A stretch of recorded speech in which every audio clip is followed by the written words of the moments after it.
I'm gonna keep an eye on my garage band because I don't trust anything Same. I got anymore. Audacity open. Yeah. I don't know what the fuck. But hello, welcome back to another episode of the failed fantasy blockbusters retrospective here at the Waffle Press. I'm your host, Diego Crespo. With me today is my co-host, Matt Garingo. That's me. Matt, we're here to talk about a movie I've basically been hyping up for 7 years to you. Yeah. Marc Caro and Jean-Pierre Genet's City of Lost Yeah, Children. yeah. It to be said though, Yeah. I had seen this once before. I had forgotten it when we did the Alien Resurrection episode. I forgot it was the same director for whatever reason. Mm. This was an early. I'll just say it briefly. This was an early. I'm getting into movies DVD by mail Netflix movie. So Mm. I probably watched this around the same time I watched stuff like Wages of Fear and Le Samurai, other French films. Um, And I didn't come to those until later. okay, okay. Um, yeah. But this was definitely an early getting into movie for me as well. I actually saw it on YouTube first when it was like you Oh had to do yeah, chunks of the movie, yeah. right? Um, Only because I was like it was like God, I must have been 17 or 18, Mm. and like I discovered I've talked about daisies before. Oh That movie yeah, like yeah. rewired my brain Mm. where I was like, oh, movies, what the fuck, Yeah, Daisy is like you can great. just do Uh, this. Yeah, you like movies can do this. And then I'm like, well, everyone says foreign films are so much better than mm, American films, mm. um, and Hollywood movies. So let me try to get into that. I'm getting to like the BBC and shit like that before Yeah. I realize it's poison in its own way. Mm. um, Was your was Not all of it, Daisy's but you know. was Daisy's the one, or was there something before Daisy's?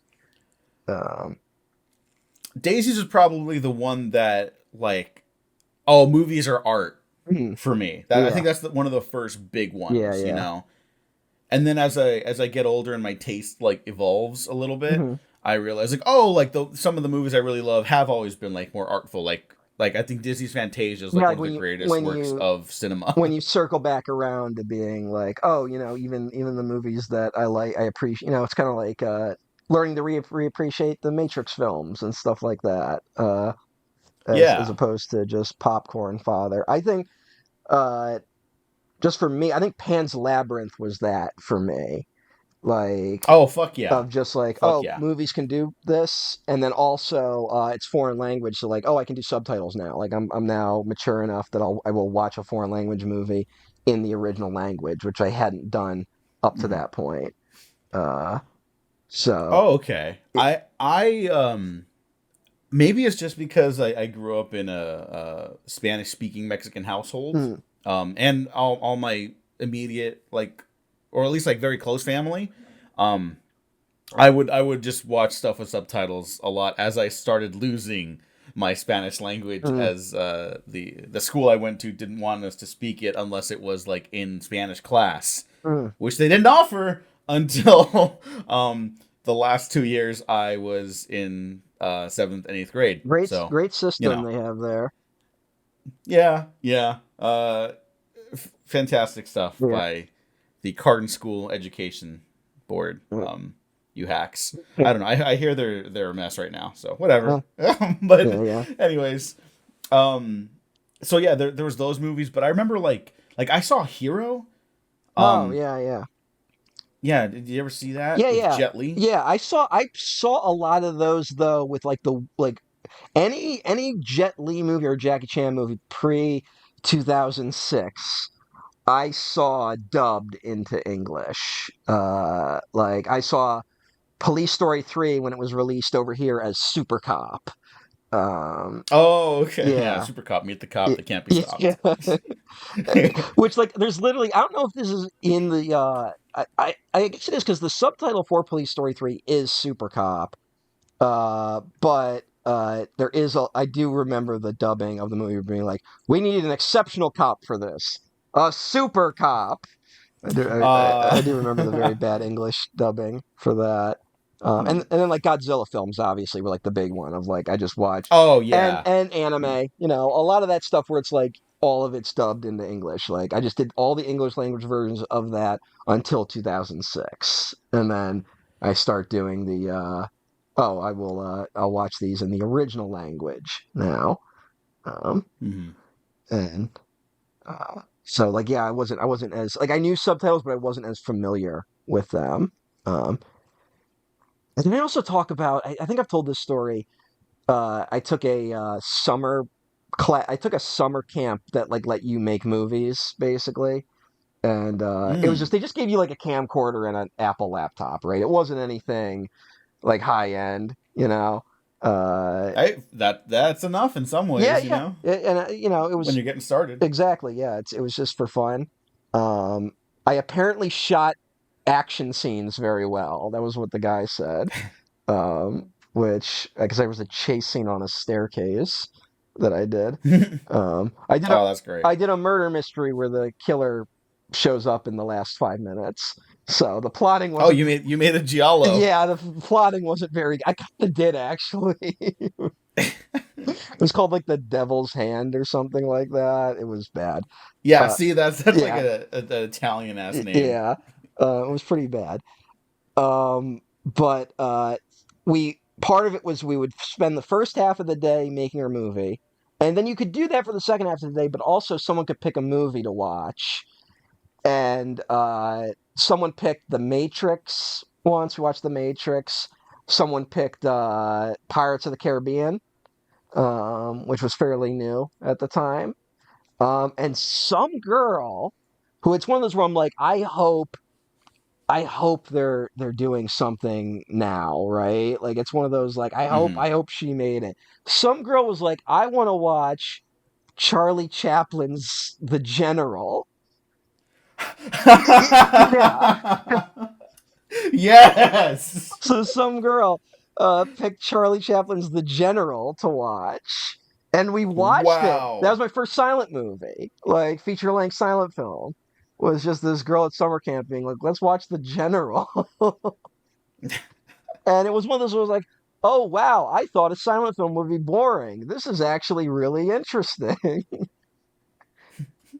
And that girl's name was Arkasha Stevenson.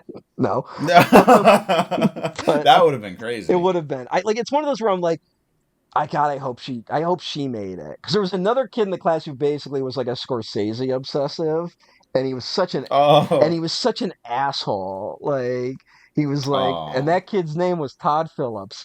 No, No. but like I'm like I'm hoping he didn't make it. Like I'm one someone where I'm like I'm hoping like I want him in the film industry, but I want him to definitely not be living his dream in the film industry. Like I want him. Or you want him to have done the appropriate amount of growth and become a better No, individual and no, not be an he was an asshole. asshole. No. He was an asshole to me. He was very mean to me. He was really upset that his stupid Hitman movie lost to a comedy film. Some kid made a film about elephants taking over the world, and that won because it was funny as shit. And the only thing I remember about that kid's film was that no, it wasn't. It was hippos take over the world. And the only thing I remember from that is that for some reason Canada was a big part of the story, and anytime anyone said Canada, the film would cut to the Canadian flag and play the Canadian national anthem for like 5 seconds.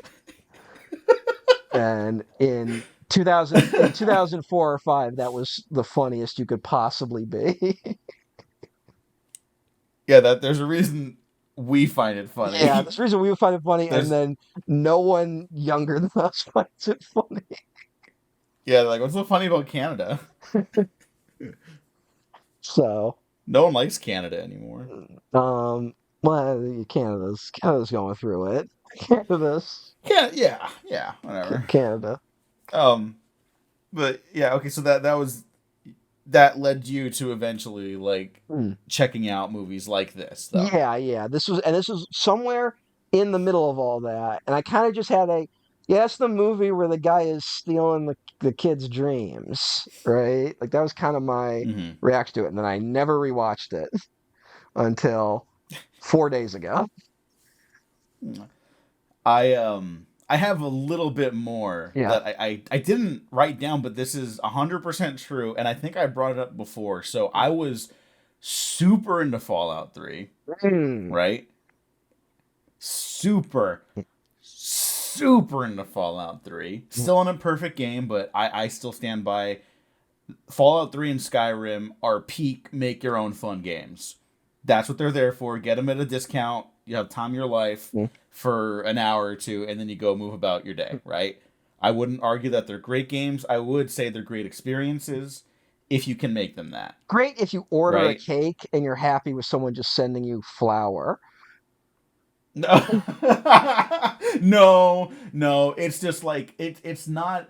It's a very messily made cake, and I'm like, you know what? It's not great, but like I do like the flavor.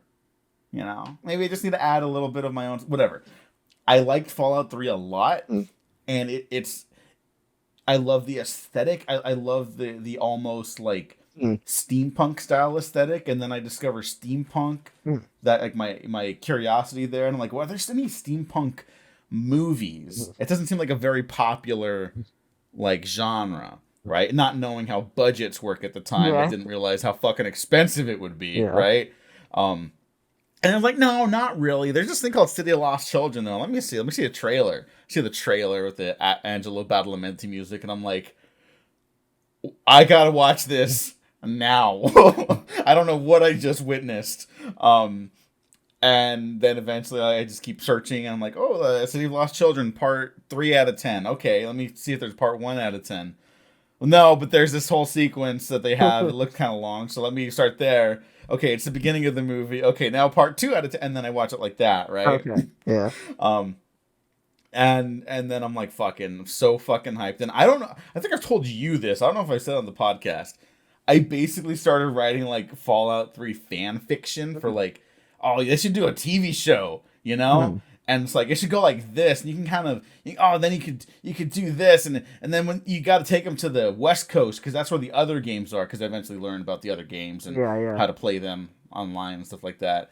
So I had mapped out like a fucking 6 season show through this, and it's like a fucking. I still have the fucking notebook. No, that's pretty That cool. idea, obviously, yeah, Mm, I'm very happy with that. I'm gonna keep that for mm, a while.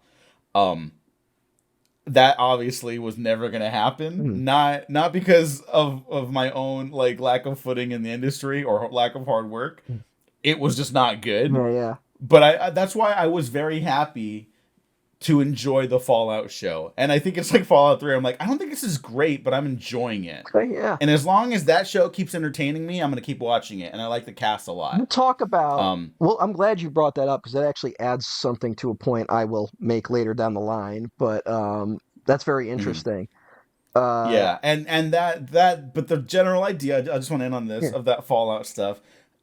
There's stuff in there I still really like, and I Mm, basically just started turning it into its own thing mm, eventually. So, mm. so one day there will be, hopefully there will be a couple books out there with my name on it, Okay. and it'll be you everyone will know which one Yeah. it was inspired by Fallout. I'll Yeah. say that. Yeah. All right, so let me ask you this real quick. Have we talked about Patton Oswalt's zombie spaceship wasteland? Have we talked about that? A little, I, I think a little bit, I think we yeah. talked about that on the show. And this is one of those where, like, I heard this idea from Patton Oswalt first, so I credit to him, but there's probably a smarter person who made a similar, like, statement that I just don't know. Uh, but he, in his book Zombie Spaceship Wasteland, which is a mix of, like, real life stories and, like, comedy bits that he writes down, he posits the theory that young creatives, when they go to write their first story, they either write a story with zombies, a story set on a spaceship, or a story in a wasteland. Because when you're young and you don't know how the real world works, you have to alter the real world in some way to make it fit your ideas of what the world are, right? So Hmm. spaceships, you're straight up leaving it. zombies are like a mockery of like the moment you're living in almost. Like they're it's the Dawn of the Dead consumerism type thing. And then Wasteland is like wiping the slate clean and only keeping the pieces of society that you like, right?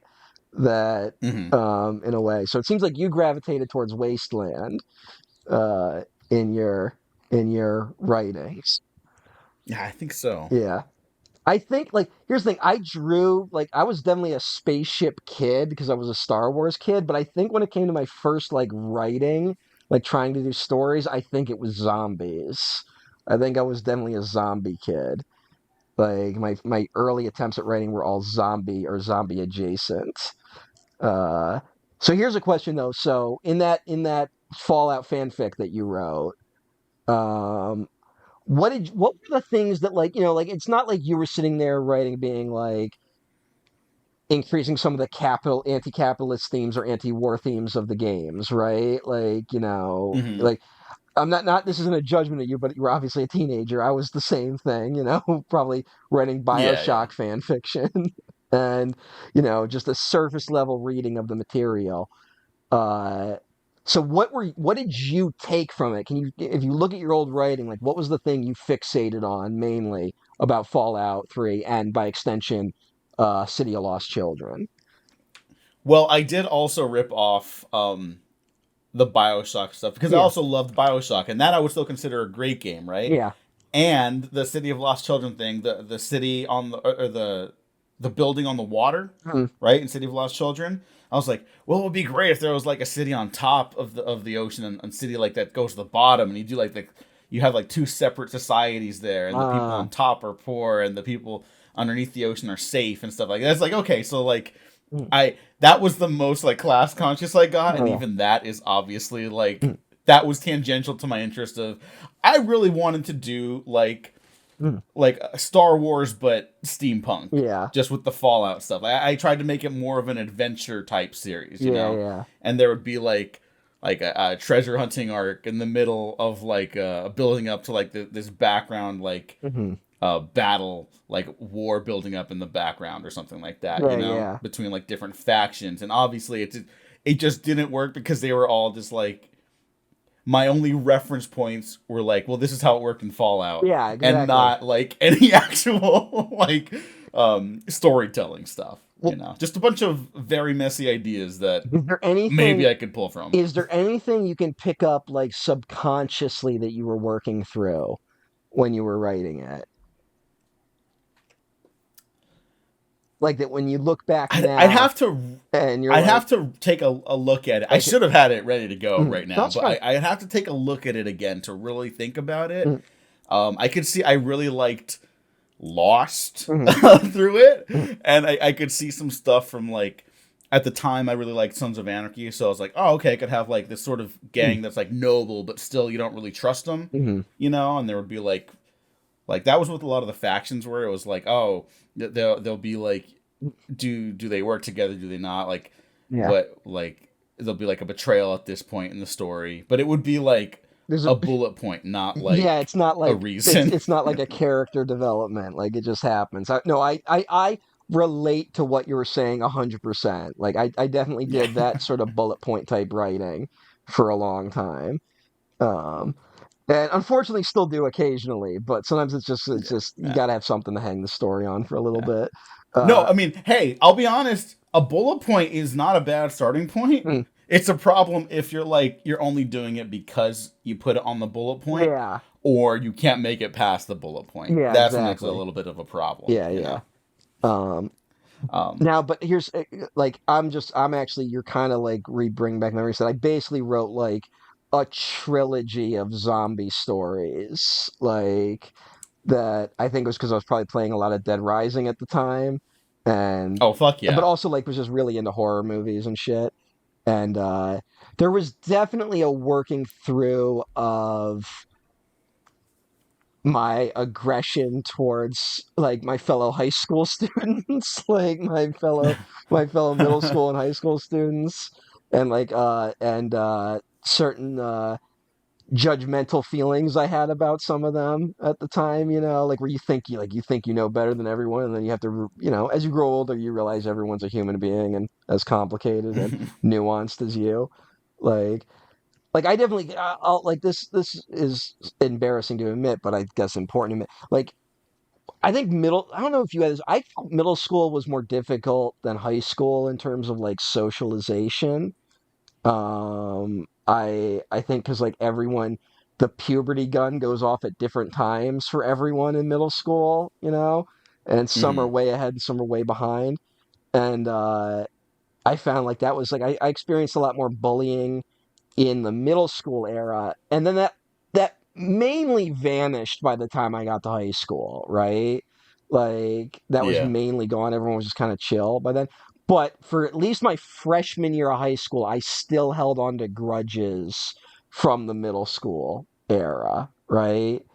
And Hmm. I could definitely see that in writing that I started in middle school and probably carried into high school a little bit.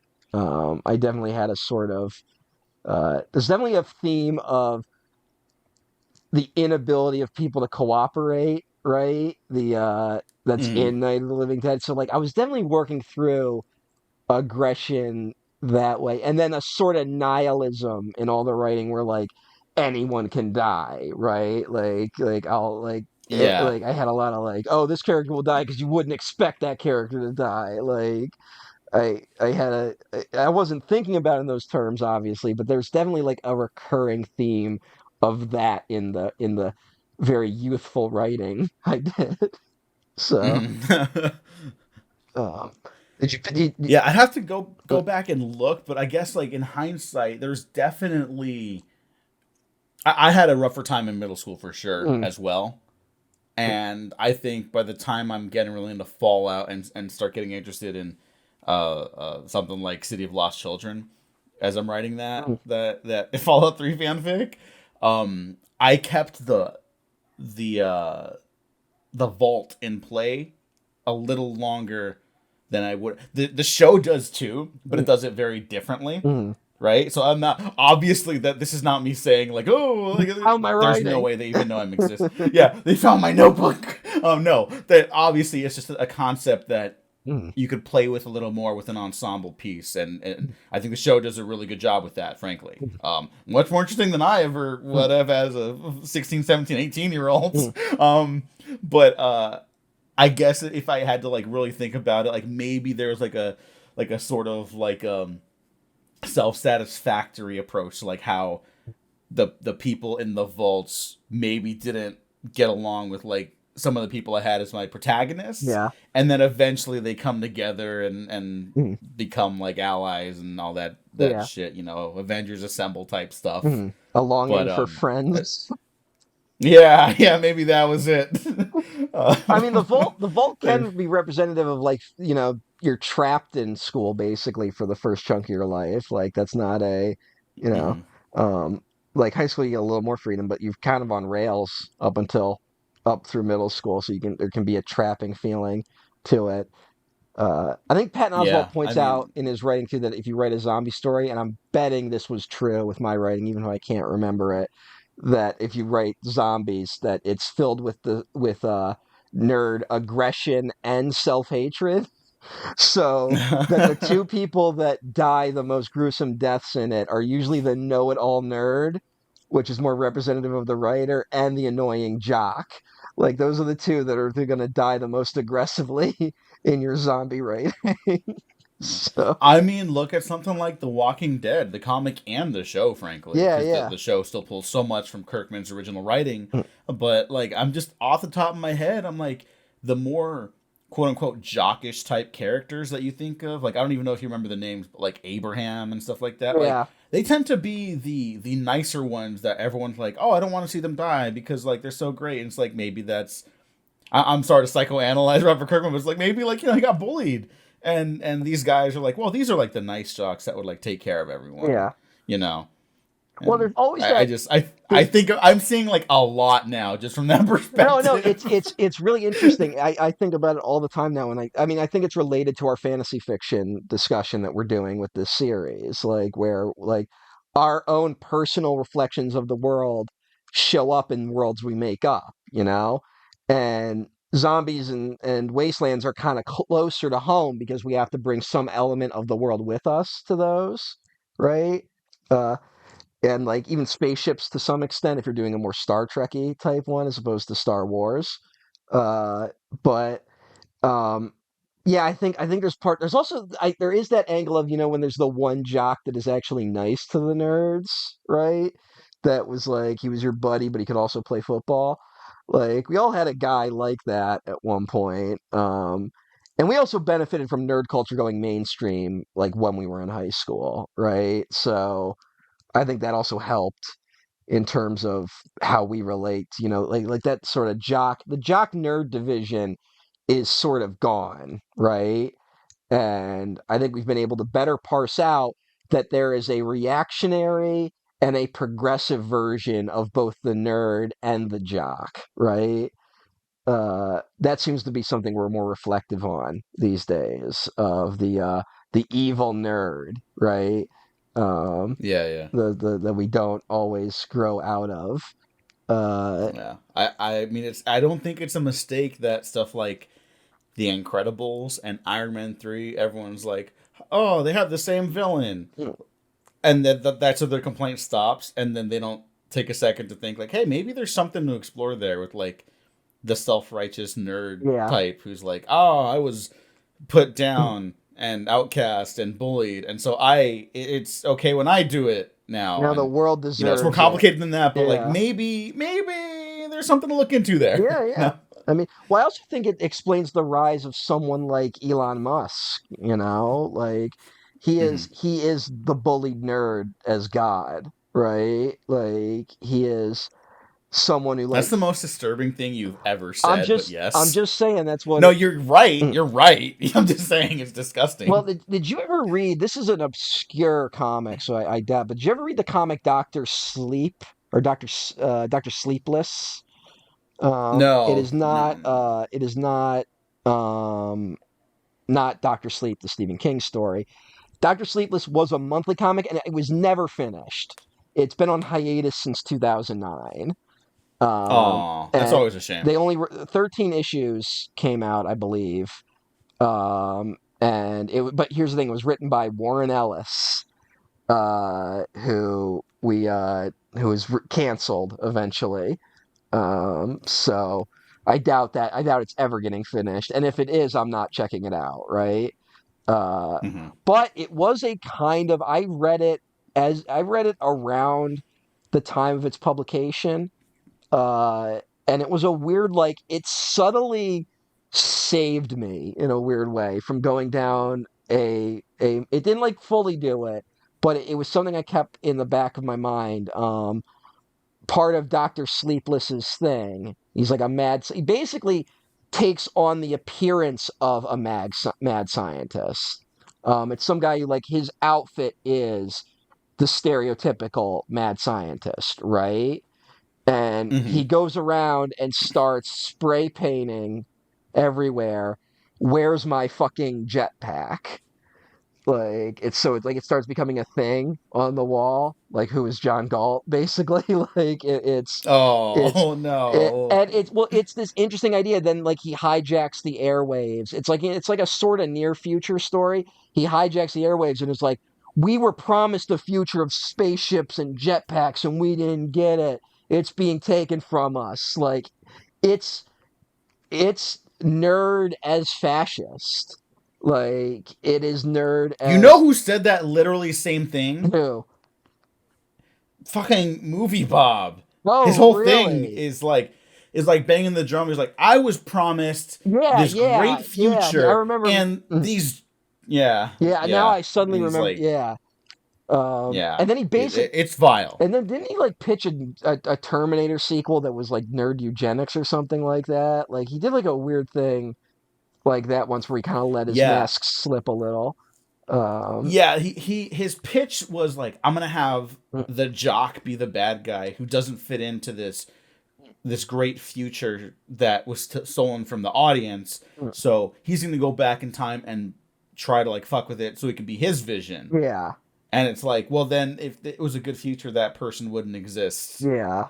So it's like there's a lot of fucking problems with that, Mm, but I'm just like on his own terms. He mm, even had problems like coming up with a decent like narrative engine mm, that doesn't exist already in his like nerd rattled mm. mind But think about like what is oppression and stuff. But think about how much Musk taps into that disappointment with the future, right?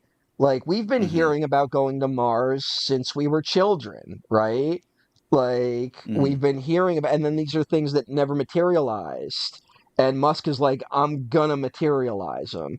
And he did deliver on the electric car, technically. Like, he did develop a battery for the electric car. But like think about what we just had that like recent like his iRobot presentation we just talked about. Yeah. Uh oh by the way, we Dark City, we did an episode on Dark City that comes out next, I believe.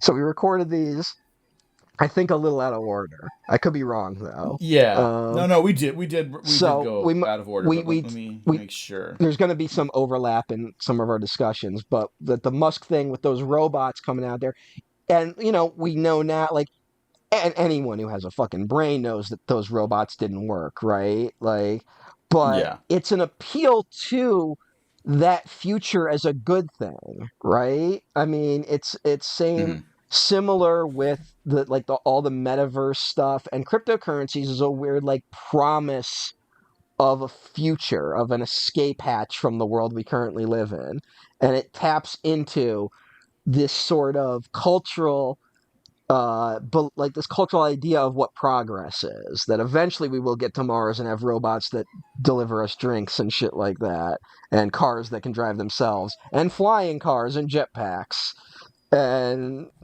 you know Mm-hmm. a lot of that ignores practicalities and what is actually more important uses of resources, right? Like, as Yeah. someone who's like, I'm all for space exploration, and I'm all for going to Mars, but I'm also like, we need to think practically about how we use things, right? Mm-hmm. And like, is space exploration just an extension of the military industrial complex in this country? And it's always something to consider. But guys like Elon Musk tap into that sort of nerd, like a nerd Valhalla almost, right? Like that Mm-hmm. he's gonna get us there. That he's nerd Hitler, and it's kind of it's interesting as it is depressing. Um, Yeah. but I think, like I said, like it shows up. I think I would bet if you went to your writing, I think we could see, because we are raised in an inherently reactionary culture, and I think we can see a lot of those unintentional reactionary themes popping up in our early writing, Um, Mm-hmm. so I bet you would find that if you were to reread your sort of City of Lost Children, Bioshock, Fallout fan fiction. Uh, Yep. Yep. Also, there's definitely Firefly in there. oh, There's okay. 100% Yeah, Firefly in there. yeah, Yeah. yeah. So, how did Firefly integrate into it? I'm just wondering. I loved the dynamic of like a crew like on adventures every week, and I didn't understand. I mean, Cowboy Bebop has this too. That's like the Mm, first anime I really fell in love with, apart from like Princess Mononoke and the other Ghibli stuff. mm, So the idea of like the weekly crew adventures, and that was like so much fun to me, mm. and it still is very fun when you watch it. It's just like, oh, there's now the text of, well, they're doing this because they're poor and hungry, not because it's like, let's Yeah. go on a rousing adventure, Mm. Mr. Bilbo. You know, I'm not digging at the Hobbit. I'm just saying like that's a different vibe than Oh yeah, hey, yeah, you said we have bell peppers and beef. yeah. This is just bell peppers, and it's like, no, you imagine the bell pepper or the beef spike. You know, like, what a great show, Great Cowboy show. Bebop. Firefly, not so Yeah. much. Um, I unfortunately still think it's quite good. yeah. Isn't it based on like But Isn't it based on like Confederate soldiers? that the look, it's not it's I didn't say that. I didn't bring that up. I did. I'm saying the I, show I itself is I'm bringing it up. I is it based on that, or is it just a criticism someone threw at it? I genuinely am unsure at I this point. believe he said he was inspired by some writing about Confederate soldiers.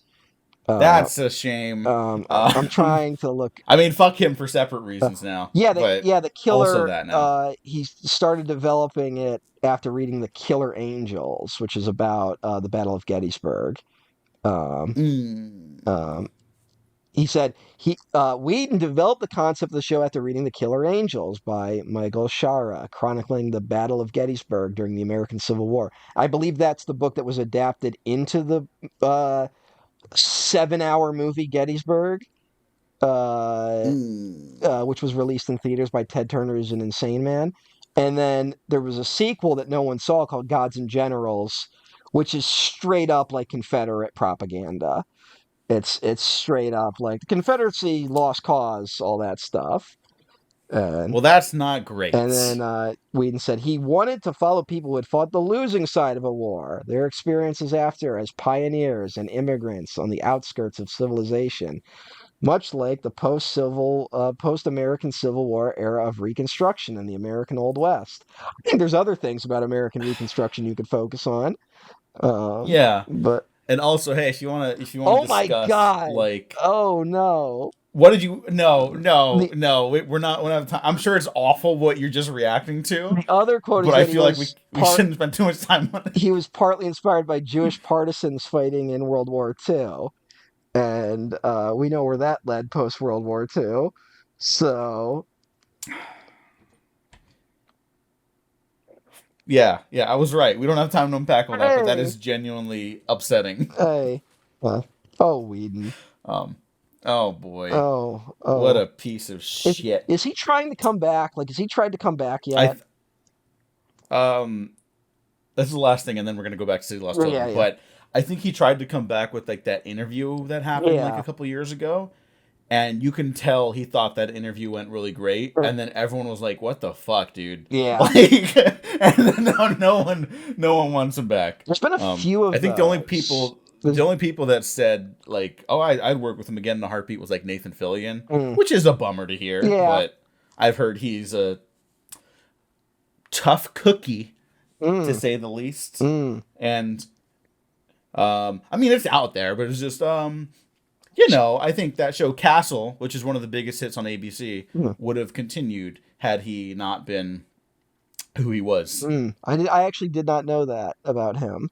Um, Yes. I didn't really pay attention, but I was also kind of like, why isn't this guy getting more work? And that maybe is the Yeah. answer. So, Yeah. uh, I mean, look, fuck him. I mean, no, not fuck. I don't. I difficult person. yeah.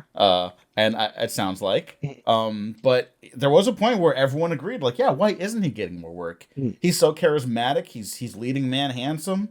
He's a good actor. What's going on? mm, And then you hear stuff come out about Castle, and you're like, oh, mm. Did last I see. the Castle did last 8 seasons. That's a pretty good run, though. Um, Yeah, yeah, oh, he's gonna be Guy. I forgot he's gonna be Guy Gardner in the Superman movie. yeah. Well, he's tight with James Gunn. Yeah, yeah. James Gunn puts him in everything. Um, Yeah, and but that. why is Guy Gardner in Superman? I don't know. What's going on We don't there? have time to talk about that. What Look. what is going on? What We're gonna have to talk about that movie probably we because it's either gonna be too big to ignore or be another failed blockbuster well topic. we've talked about next summer we maybe was going to do failed blockbuster themed to superhero movies, and Yeah, spoiler alert. boy howdy, did 2024 provide us with a lot to talk about. So it'll be in the air at least when we are Yeah, doing that. So yeah, uh, yeah. but I would argue whether or not Gunn knows it or even like intentionally or otherwise, I'll say like I think his because he loves like stuff like Farscape. Like Farscape was a big inspiration for his approach to Guardians of the Galaxy. Um, the aesthetics attempts he makes with those movies within the confines of the Disney conglomerate approach to blockbusters, I think has a lot of crossover that kind of brings or kind of leaps from that 90s fantasy sci-fi aesthetic. huh. I don't think of it everyone called it Star Wars. I think it's much more Farscape and Yeah. Alien Resurrection, No, I which is a Jeanette thing. I do think that, like, to talk about the MCU very briefly, I do think part of the MCU's success is the sort of 90s television genre show going mainstream, right? Like, I think Hmm. it is a, like, what if Farscape had a $200 million budget, right? Like, it is Yeah. what I think that is the MCU ends up being more reflective of that than than um like comic books even, right? And Hmm. and when you consider that, how many MCU movies have there been? Uh, I think there's like 30 now, there's like right? Did they 30. reach 30 yet? Let's just say 30 and just pretend that's the number. Okay. Um, Yeah. and then that's just a little over one season of television of Xena Warrior Princess, 26 episodes. And when compared on that scale, it's about as uneven as an average genre show from that era. Yeah. So it's just instead of Um, every episode cost $200 million and it was the center of culture forever. well, maybe not Maybe forever, but not. on that note, Mm, I everyone knows how I feel about City of Lost Children. mm. I think there's a lot to talk about with this movie, apart from the lead up we just did for 40 minutes, and Yeah. I'm not ashamed of most of that. No, no. I think I But think I think what we're discussing is important. Um, I think everything we've said is relevant to an extent, right? Um, mhm. I have to ask you now, Matt. mm. What are your thoughts on the City of Lost Children? Good looking movie. I'll take it. Well, look, all right. Hmm.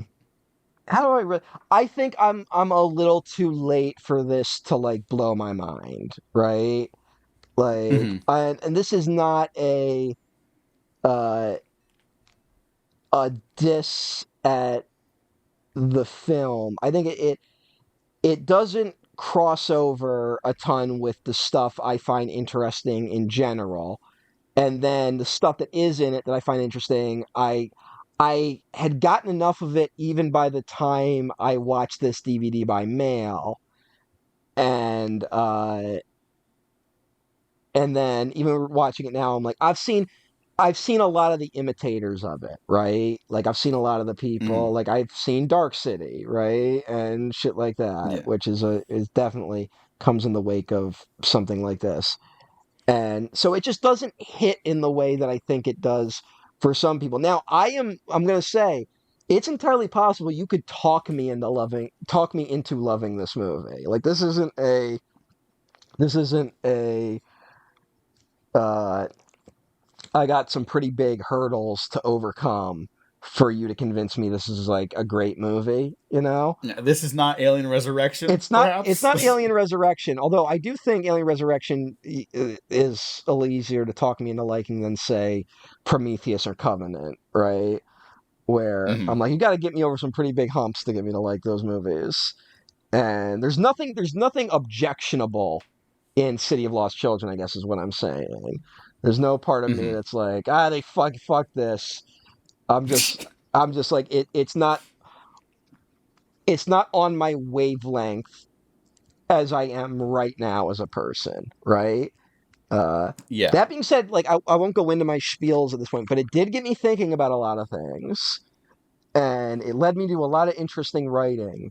And I do have like 2 pages of notes that I wrote, so um, it definitely got the mind working, which is like the best thing you can say about a movie, right? Like Hmm. now, unfortunately, I can also say that about Darren Aronofsky's mother, but Yeah, but you also like that. That I, that movie reached your vibe, or yeah, rather, you reached its psychotic vibe. yeah.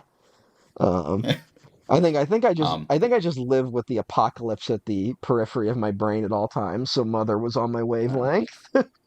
yeah.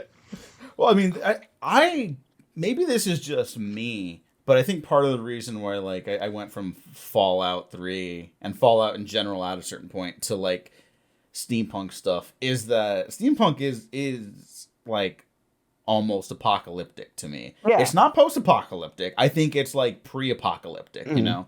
Yeah, yeah. Like Well, in my opinion, I think there's the fun like steampunk approach, but I to me that that fantasy reality is is detrimental. That's a lot of, I see like a lot of like in my mind it's like a lot of like sewage pipes and yeah. like it looks like City of Lost Children, which is like what a little whimsical, but also like there's like no sun in this movie, Well, yeah. you know? Well, I think that's part of this aesthetic that I think we all kind of like, that is really enjoyable, is that it's that weird mix of beauty and ugliness that comes with architecture, right? That comes with city Mm-hmm. building, you know? Like, Mm-hmm. there's a part of you, like, I don't know if you ever get this, but there's a part when you look at a highway where you're like, there is something elegant to a way a highway is built, right? And then there's also Yeah. like, but then look at like the crumbling infrastructure and the heat radiating off the pavement and the cars and the fucking skit, like, there's it's a weird mix of beauty and ugliness that I think fits into this aesthetic. And I think steampunk is kind of it's like the industrial revolution run amok, right? It's like if it never stopped. And Mm-hmm. we unfortunately got this era, although now I find it very ugly, but like we got this weird era where we still live under like, ugly industrialism, right? But we cleaned it up enough that it doesn't look like the Industrial Revolution, but it's still the same thing, right? Like it's still Yeah. coal Yeah. mines and shit everywhere, and Yeah. It's just it's got a pretty coat of paint over yeah, it. it's got a pretty good. And then we city plan enough that we hide the more industrial things and the pipelines and Mm-hmm. shit like that. And we make sure the pipelines only go through communities no one gives a fuck about. Uh, but uh, something like this aesthetic is sort of like, we picture the Industrial Revolution like children in factories, right? And Yeah. it's like it's a sort of uh yes, there's an elegance to the machinery, but also the what powers it is evil. And Yeah. I mean that is sort of the basis for the premise of this movie mm, in a lot of ways. It's just it's a fantasy version of it. So I'll just say let me break down the quick synopsis of this movie. mm, City of Lost Children is about a mad scientist who kidnaps children to steal their dreams because he can no longer dream and it's aging him rapidly, which is a wild premise in my opinion. yeah. But it is a full on like fantasy fable. Like it is not Yeah. trying to be in reality. And it is the protagonist is a young girl who teams up with Ron Perlman to save a bunch of kids. It's a little more complicated than that, but that's the premise, Mhm. right? Um, and when this hit in France, I didn't know this actually until recently.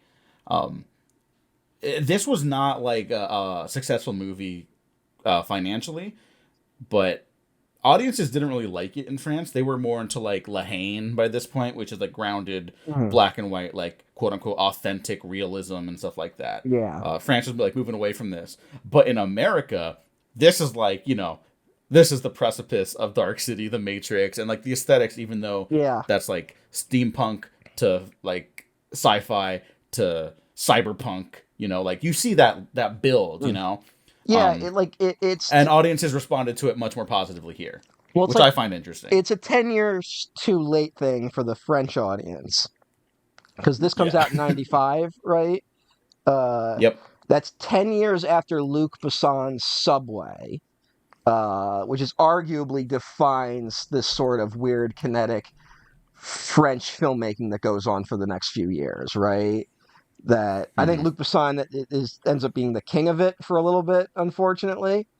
And what does he do like 1 year before? So he lost children. He makes Leon the Professional English language French production, right? And he basically moves Mm-hmm. over to making movies in America for a little bit, including The Fifth Element. Like he timed it just right, you know. Yeah. But then you have someone like Leo Carax who did The Lovers on the Bridge, which I feel like is a part of this kind of era. And then, Hmm. he goes like 10 years between movies, right? Like he takes massive gaps between his. So he's never Yeah. like even when he was part of the culture even briefly, it wasn't like he was there for very long. And then Janae is coming in kind of at the end of it in France, right? Like Delicatessen's 91, City of Lost Children Yeah. 95, and then he jumps to America with Alien Resurrection, which for Which whatever. has the inverse response, by the way, Yeah. which American audiences are like, fuck this. Mm, And the Europeans are like, this is mm, great. mm. It's just like, Was which is very funny to think about. Amelie made $174 million. Yep. That's crazy. When was this released? Yeah. After that, he got the green light for basically anything Yeah, for for a like little a bit. decade. And then after that, Mm, there's like, he's said, I want to shout out his co-director on this, Mark Caro, who's like, mm, I think a childhood friend he came up with, and they made music videos together for so long. mm, And this is their last directorial collaboration. mhm. They both like can't get arrested in France right now because Okay. they can't, so which is a bummer. That they can't get anything off the ground. And I remember like 2019, Genet was like, I might have to go to Netflix as a last resort to get a movie made, which is what happened with his Yeah, movie Big Bug. which I've never seen. Um, Not great. okay. Yeah. Do you think he's lost it a little bit? I th- I don't know. I think he's maybe it's that thing where he's like he made such big movies, but then he did like a movie called Micmacs that I really like, and it's a much smaller movie Mm, than Resurrection and even Amelie, mhm. and something called A Very Long Engagement. I don't know if you've ever seen that. I know of it. I've never seen it. Okay, fantastic But movie, that is also like him fucking stretching a fantastic little movie. bit too. Like I think that was Hmm. like an attempt to kind of get out of his wheelhouse a little bit, post Amelie, and then it didn't cash in. Like, Yeah, yeah. I don't know if that one did good. That might be mm, a failed awards contender. yeah, But yeah, he can't really seem to mount a budget anymore, that's unfortunate. which is yeah. Someone give him money, like whatever, just fucking whatever. Sorry, like uh, come on, come on. mm, Um, let me think. I'll just mention this right now since we're just talking about like whatever about the mm, movie. The 4K is like watching the movie for the first time again for me mm. because you have to remember like I'm watching like originally like on 360p at Yeah, most, yeah, for the first time, yeah. and then eventually I get the Blu-ray, and then it looks terrific, and then this even more so, like there's just details on the production and like the color that is like Jesus fucking Christ, this is an unbelievable looking movie. Yeah. um like even like the painting on like the brick walls that I didn't notice earlier. I'm like, Jesus Christ, like Mm. it's not even that it's like necessary for the design. It's just like the detail and the work put in. It's like it's so impressive. Oh, yeah. I And have the 4K as um well, French import of the 4K. Uh, mhm. and it's one of the better looking 4Ks I've seen. It looks Yeah, pretty and I incredible. think part of that too. Uh, I only learned this because I watched that late conversation with Marc Caro and Jean Pierre Jeunet when they're talking. Like it's on the 4K, I believe. I saw it on YouTube earlier than when I got the 4K, but they're talking about like this is actually one of the first movies um finished digitally. They shot on film and finished it digitally, and they're like, yeah, and then I go to America to do Alien, and I can only finish it photochemically, which is fine, but it's like we were ahead of the curve, Mm. because I think uh what's the Coen Brothers movie, Oh Brother Where Art Thou, is the first I think Hollywood production Yeah, finished digitally. yeah. And I think I love Genet. I think he gets a little bitter about certain things. He's like, I did it first because he gets Ron Perlman for this movie because he had seen Kronos, Mm. and he was like, that fucking guy. We couldn't figure out a role, an actor for the strongman role. Mm. That fucking guy's perfect. Let's get him, right? And then they team up a couple times. Yeah, he's in Alien Um, Resurrection. yeah, yeah, and A few then guys carry over to Alien Resurrection. yeah, yeah. So We'll talk about him, like Dominic Pignon, who's in like everything he's done. mm, But so he was cool with Guillermo del Toro, And then he saw Shape of Water, and he was like, the part where they're tap dancing their feet together on the couch, that's like my movies. I feel like Guillermo is such a talented director. He doesn't need to steal from me. Mm. And it's like, I don't think that's what he was doing, man. No. Like, I think it's just a similar vibe. That Yeah. movie has a very similar vibe, and they have very similar vibes as fantasy directors sometimes. Mhm.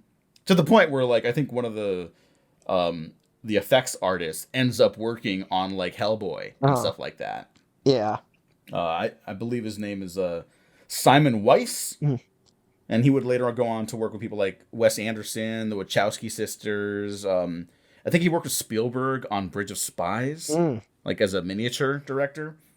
Um, do you know what that guy's first job was in the industry though? What? Terry Gilliam's Baron Munchausen. Ah.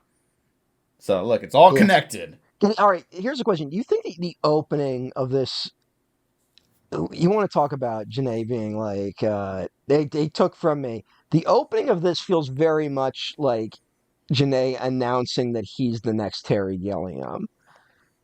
The opening with the Santa Clauses and Yeah, the kind of, yeah, which it feels like a I very do. deliberate reference to Brazil, right? Like Hmm. that feels like a very like this is my like this is a spiritual sequel to Brazil. I'm the new Gilliam, so Hmm. just throwing that out there a little bit. For I would agree with that, mm, but I would also just slightly push up against it because that wasn't even supposed to be the original opening. The mm, original opening was supposed to be at that like carnival that you just get a brief glimpse of, you mm, know, and with the big hammer mm, strength test thing, right? And then mm. it dings, City of Lost Children at the top. That was supposed to be like a much more extravagant sequence, and that's supposed to be like the opening of Delicatessen with like the title cards on the plates of food. Mm. They were gonna do that at the carnival, but on a much grander scale, and they had to cut it because they're like, we're not gonna have money to finish this movie if we do that. Yeah. Um, which Well, is crazy to think about because this movie cost like less than yeah. $30 million, and it looks like three times that. Yeah.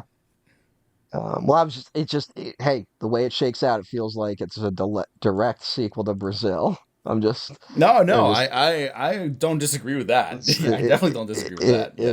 it's, so that's interesting. Do you want to break down the plot a little more? Like we can just go through the whole plot because here's another thing. I'll be honest. Sometimes I had no idea what the fuck was going on in this movie, Yeah, and yeah, we could do that. so why don't you break it down, Diego, and I'll stop you when I have questions. All right. So Crank is the name of that mad scientist, Mm. right? He's unable to dream, and in that opening with the Santa Claus stuff, that's him attempting to like steal the Yes. dreams for the first time. Hmm. All right. And then it doesn't work. It turns into a nightmare. You know, you do that pull out with him screaming, Mm. which is like, yes, Now, these great wide lenses. I love these fucking lenses on this movie. get They're me fantastic and everything's correct me if I'm wrong. Is he meant to be one of the clones? no, Okay. no. I Uh, thought Unless maybe I he miss was. something, because I'll be honest, like some of the stuff I do catch on subsequent viewings, like oh that's why, you know what I mean? Mm, Like I don't know what the fucking the Cyclops stuff was there for at all in the first place. I was just like, mm, this is cool, you mhm. know, like. But no, he is not one of the clones. In again, unless I missed something, Well, in he which because case people are he's gonna call me a fraud. well. Here's because at some point they make reference that he is a creation of of the unseen scientist, right? Hmm. Like that along with the clones. And so part of me, I thought, for what I, this is where I got confused, where it's like, I thought maybe he was one of the clones, but because he can't dream, he's aged into this weird version of the Hmm. clones. Like that's why he's malformed, you know? Hmm. Uh, but again, I don't know. I do think there's I don't think it's that there he's a it clone, but he could be a creation mm, of the brain, mm, Irvin. yeah. Does it is it revealed that Irvin is ultimately the one who created them? Uh Irvin I is like the sort of father figure to Crank, the Yeah. scientist. The guy who created them is the diver who Oh. Oh yeah. is also played by Dominic Pignon. You Mm, know, yeah. Yeah. Okay. they're all clones Mm, of him. And just a quick note on the clones as we make our way through the movie.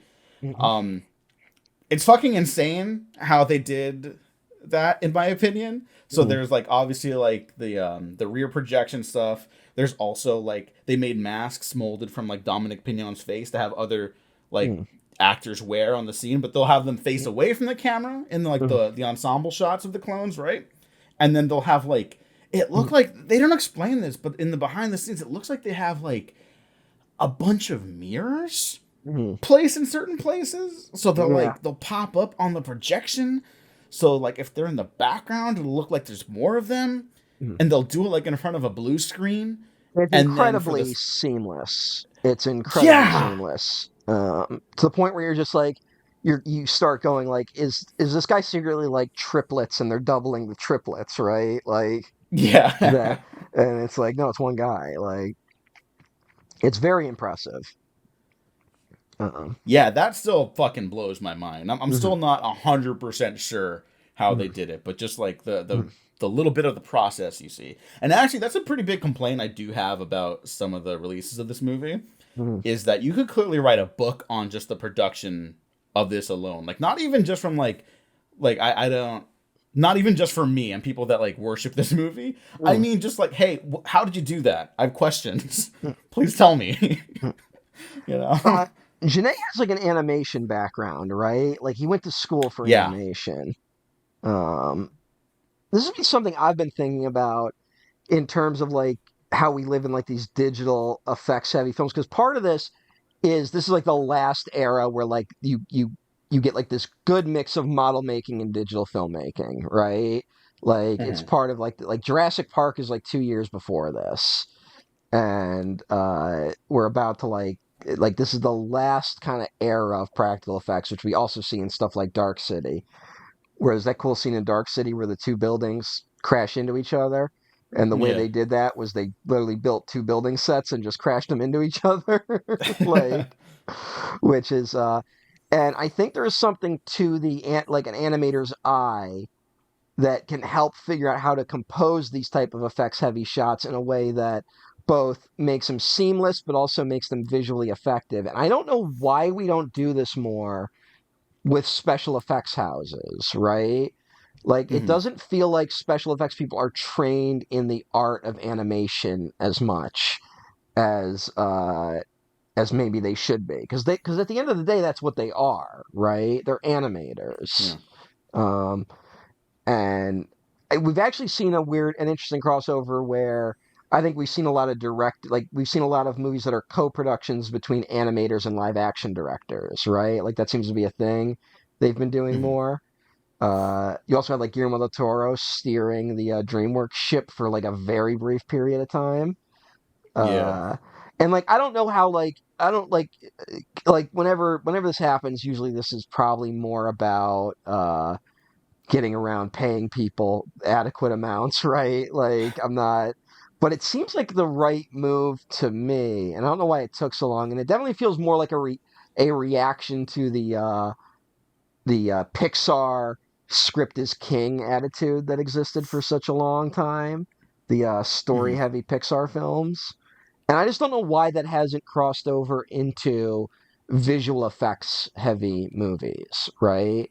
Um, I don't know what's Yeah. I mean, I think stuck. you're right. I think it's just like avoiding Mm. like paying certain people certain things. I mean, that's how you get the Sundance guys swept up into the big franchise machines, you know? Yeah, and it's like, It's like, well, they don't have the background. And I mm, mean I mean that's why I love a guy like Ryan Coogler who's like immensely talented and he went from his independently produced film by Forrest Whitaker and then a lower budget franchise film in Creed with like $30 million and then Black Panther. It's like, yeah, okay, yeah, maybe you could sneak in one or two more in there, but that's generally how it should go. You build mm, that resume. And I wouldn't argue that Ryan Coogler's great with special effects necessarily, yeah, yeah. but just that leveling up, and it feels like that leveling up is more difficult than ever.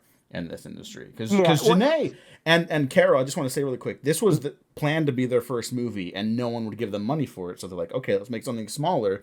They make Delicatessen, which is a success, and then they get that Yeah. City Yeah. of Lost Children off that movie. Yeah. And well, I was just thinking partly. It's just me because it's like it's to me it feels like a lot of the directors that handle the movies like the MCU they're more babysitters than anything else, right? Like Mm-hmm. they're watching these productions and it's again where I'm like, well, like get some like let the special effects people actually direct these things. Now obviously they're not trained in the art of storytelling and maybe I think you can tell from the amount of washed out visual cliches we see in special effects that they aren't allowed to stretch or they don't have the wider visual imagination other than recreating something realistically, right, quote unquote realistically, Yeah. um, which is where I think you would bring animators in. And it should be something where it's like we should be building. If this is the type of cinema we're gonna have, we should be if we're because we're already building them from the special effects first, right? Mm-hmm. So we should let those people steer the movie if that's what we're gonna do. Like, does that make sense?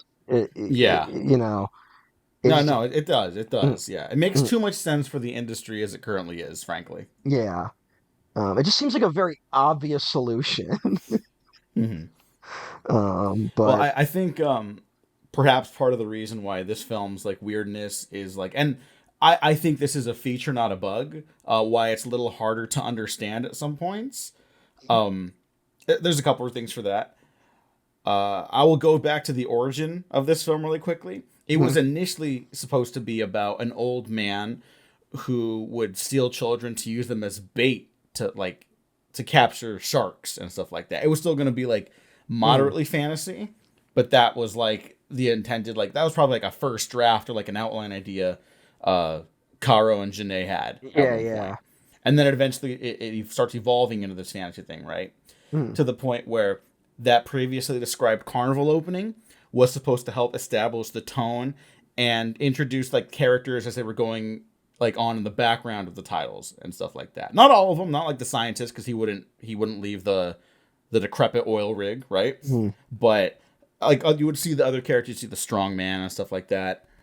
Um, and then they when they couldn't do that, then they didn't really figure out another way of slowly welcoming an audience into the world. And they mentioned it in the discussion, Caro and Janae, where they're like, maybe it's a little like messier to go from mad scientist dreamscape, um,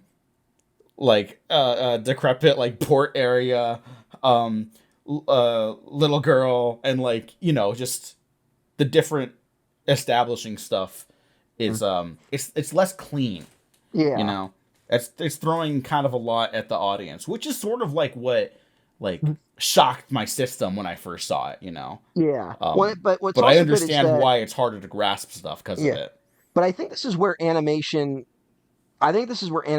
strength is, and it's unfortunately been kind of washed away by the Pixar story machine of just animators are usually incredibly good at individual sequences, right? Like they're very good at, like I said, like the introduction of the strong man, as opposed to tying that into a greater narrative that introduces you to the world, right? Mm-hmm. Like, I think Janae, it's a thing of like every sequence feels like it has a beginning and end, but then it leads to a movie that every sequence feels unique, right? And Mm-hmm. I think that can make it hard to follow just because it feels like you're jumping to different movies constantly. And I do not mean that as a negative, honestly. Like, Yeah. it's just that Janae is really good at being like, I have a completely new visual idea I want to do for this scene, right? Mm-hmm. And so he just does it and then stitches it together with a narrative that's like both simple and complicated, like of Mm-hmm. ridiculous scheme, but a scheme that allows you to kind of hang these individual moments on each other, right? Mm-hmm. And I think it's partly why, like, because of this, like the fairy tale quality of this, that it doesn't need to be a uniquely, uh, it's all an excuse to hang these visual ideas on. right? Um, Yeah. and I think it's just he works very well with that, and help build Yeah. on the theme of the movie. Yeah, and I do think he made the right choice. Or Caro and Janae. I want to give Mark Caro credit too, Yeah, because he was Caro was more in charge of the art production aspects, and Janae was more in charge of like the direction of mm, actors and such like that. yeah, yeah. And there was a lot of crossover, obviously.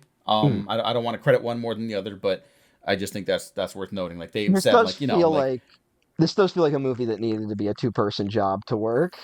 Like, yeah, yeah, because it's a fucking lot to. It's not a mistake that we don't see movies like this more often.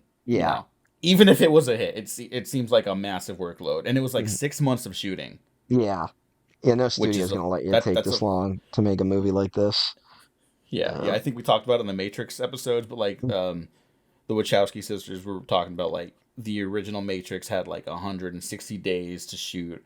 Resurrections had like 110 days to shoot, and it's just mm, like no, if you make the Matrix trilogy, you give those people 200 days if they need it, you yeah. know. But of course, I understand the money aspects of it, which leads me to my approach to the movie's politics. I don't know Genet's politics. Mm, Um, I think he is generally much more critical of institutions and capital than he is maybe comfortable discussing. I have not seen or heard any interviews from him about these subjects specifically, but I think City of Lost Children, like I mentioned, I think he picked the right opening to bring people into the fantasy aspect of the film so we could take them on this journey about how it is essentially like capital is this thing people use to maneuver to control people or exchange people as like as a sort of like use of power and control, mm. right? Like they're literally like trading children for Well, yeah, parts that like cults, it's gotten so out of control in this world that that children, not only are children are commodities, but their dreams are commodities. Mm, Like that's how out of control it's gotten, right?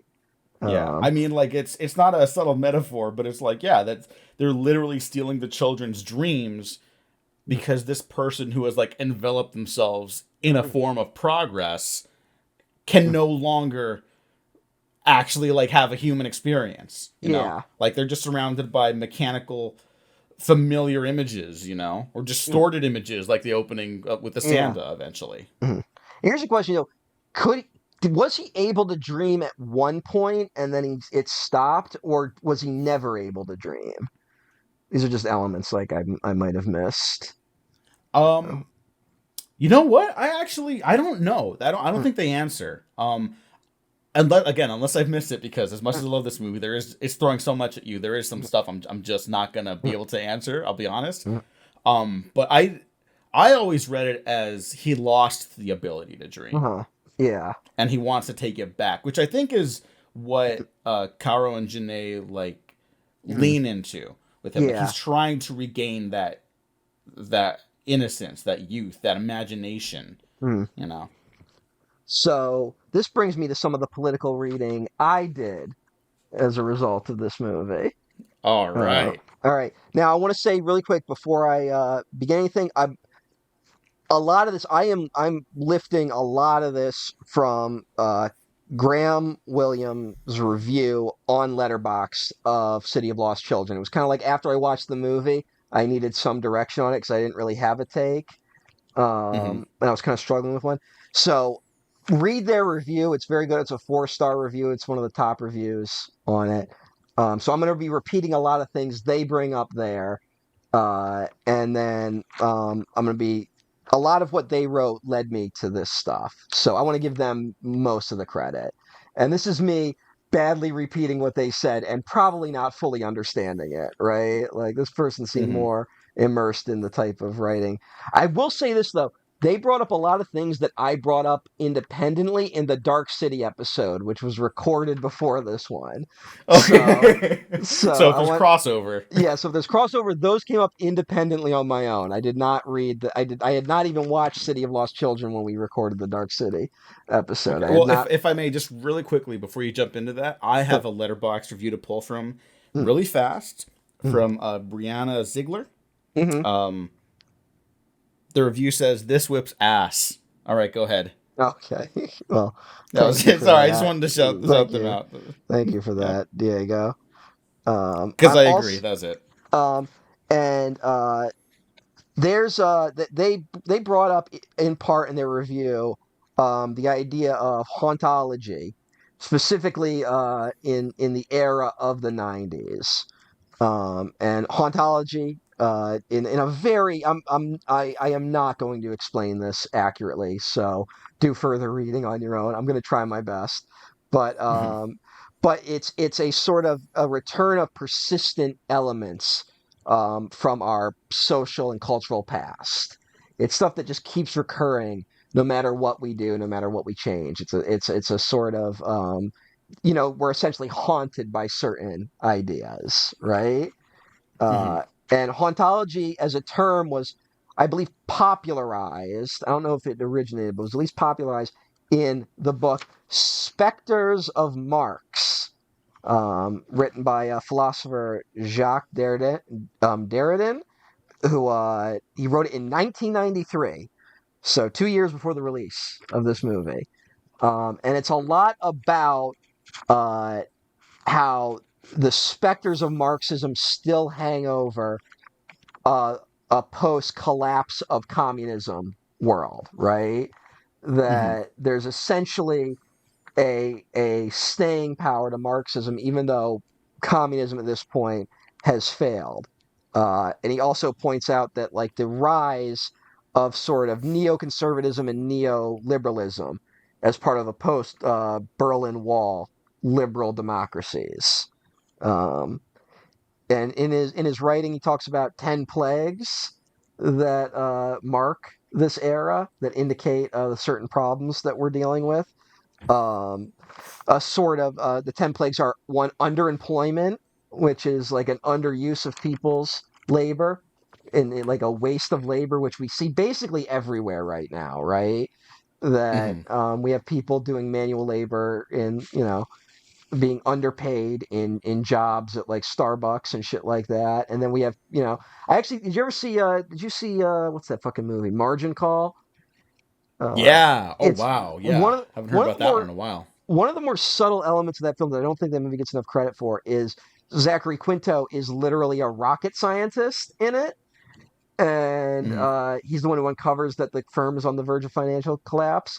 And there's like a joke. It's like, "What's a rocket scientist doing working here?" And he's like, "Well, frankly, you guys pay better." And it's a certain reference to the labor we're valuing is a mistake, right? That it's Yeah. like he's more valued as a guy who can move other people's money around as opposed to rocket science, which is again ties into the whole idea of like giving up on the dream of a space future in the service of money in a sort of post Berlin Wall, capitalist world we live in. Um, the second plague is the reinforcement of territories, which is what's a major anxiety we're dealing with right now, from a more neoconservative standpoint, but it does exist in the neoliberal sphere. Immigrants. Yep, and Yeah. it's a well, the Berlin Wall has fallen, so now we're defining walls in new ways, right? We're Mhm. redefining the in-group, out-group, and it's a reinforcement of borders, specifically, in places like the United States. Um, that the wars will be more economic in nature, um, in terms of international trade blocks. This book at the time was written when Japan was on the rise before they went in their massive recession, but you can easily see the parallels between the United States and China in terms of our economic wars that are being played out right now.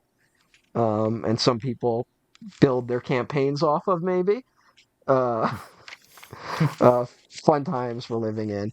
Um, the Fourth plague, contradictions within the free market, the sort of inability uh, to combine these two ideas of a free market and free trade while also redefining territory, right? That there's a sort of inability to make those things work, and it leads to the unstoppable flow of stuff like illegal drugs and arms, right? And now in Hmm. this era, much like the movie, human trafficking, right? That Yeah. we can't stop it in this era we live in. Fifth plague is foreign debt, which are developing nations taking on debt as they um, build their economies more around developing luxury items for first world nations, right? Creating Mm. new elites where they didn't previously exist. I should mention that the fifth plague, is also the plot of the video game Mother 3. For those who haven't played it, this is the Earthbound game that was never released in the United States. And if you want to play it, you need to find a fan translation. Oh, Um, okay. uh, very good game, by the way. Um, the inability to control the arms trade, which is the biggest black market, according to the writer. The spread of nuclear weapons is the seventh plague, because at this point, the only thing restricting nuclear weapon development is the knowledge of developing nuclear weapons. And we now live in an era where knowledge can't be controlled, which is also a debate we're living with right now, where we're almost drowning in too much information, right? Um, Hmm. I find this all very interesting just because it was written in 1993. Um, there's interethnic wars, which is a lot of battling over national identity. We're definitely dealing with that right now. Uh, this is almost like it's a little akin to Umberto Eco's fascism, right? Mm. This is kind of calling the flaws and inevitable downfall of the neoliberal world we live in right now, and like peak capitalism that we're hitting, right? Uh, Yeah. uh, there's phantom states within organized crime is the ninth plague, um, and it's basically like that. Really, at the end of the day, I would actually extend this beyond organized crime. Like he brings up drug dealers and arms dealers that have behind the scenes, that they're the real movers and shakers of the world, right? That's Hmm. basically the plot of The Wire, right? That like these drug dealers have more power than any institution, and keeping that drug Hmm. trade going matters more than anything else. But I would also Yeah. extend this to stuff like technology and business firms. Like they're the real they're non-democratic states operating within democracies, right? That Yeah. Yeah. we all have these benign dictatorships within our supposedly free countries, and they're the ones that define the terms more often. And then there's the hypocrisy of international law, which is basically just bigger powers asserting like the international law is a joke, and it's mainly there to extend the powers of those already economically advantaged. Uh, and I just found this stuff really interesting. And then he also coined the response to this would be something called New International. And I'm just going to read the quote here, just because it felt very pertinent. And then I will finally tie it back into City of Lost Children. Don't worry. Okay. Uh, Yeah, you're good. You're uh, good. um, the New International is an untimely link, without status, without coordination, without party, without country, without national community, without co citizenship, without common belonging to a class. The name of New International is given here to what calls to the friendship of an alliance without institution among those who continue to be inspired by at least one of the spirits of Marx or of Marxism. It is a call for them to ally themselves in a new, concrete, and real way, even if this alliance no longer takes the form of a party or a workers' international, in the critiques of the state of international law, the concepts of state and nation, and so forth, in order to renew this critique and especially to radicalize it. And I don't know about you, but that feels very reflective of the sort of more leftist rising movements we're seeing right now, right? Mm-hmm. Like Yeah, yeah. we aren't unifying around really parties or even alliances. Like occasionally one will pop up, but it doesn't become a dominant or staying one. But for even with us, this book's written in 1993, the year I'm born. I'm born post fall of the Berlin Wall. I've only known capitalism, and the specter of Marx has infected us all, especially, right?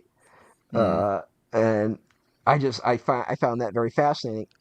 I think what he is writing about here is very reflective of the 90s culture, which is a debate we were having during the Dark City episode, right?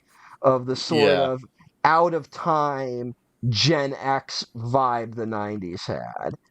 And I think that's what we're seeing in works like City of Lost Children, where it is the ghosts of Marxism infecting a capitalist world, uh, and the sort of hauntings of our nostalgia for the past. We don't. There was less of a reinforced nostalgia that was different. For in the 2000s, there was a very unified nostalgia for what the 80s were, and in the 70s, there was a very unified uh, nostalgia for what the 50s were. There's the 20-year rule of nostalgia, right?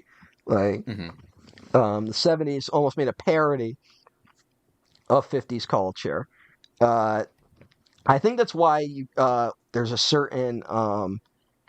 there's these certain turbulent eras.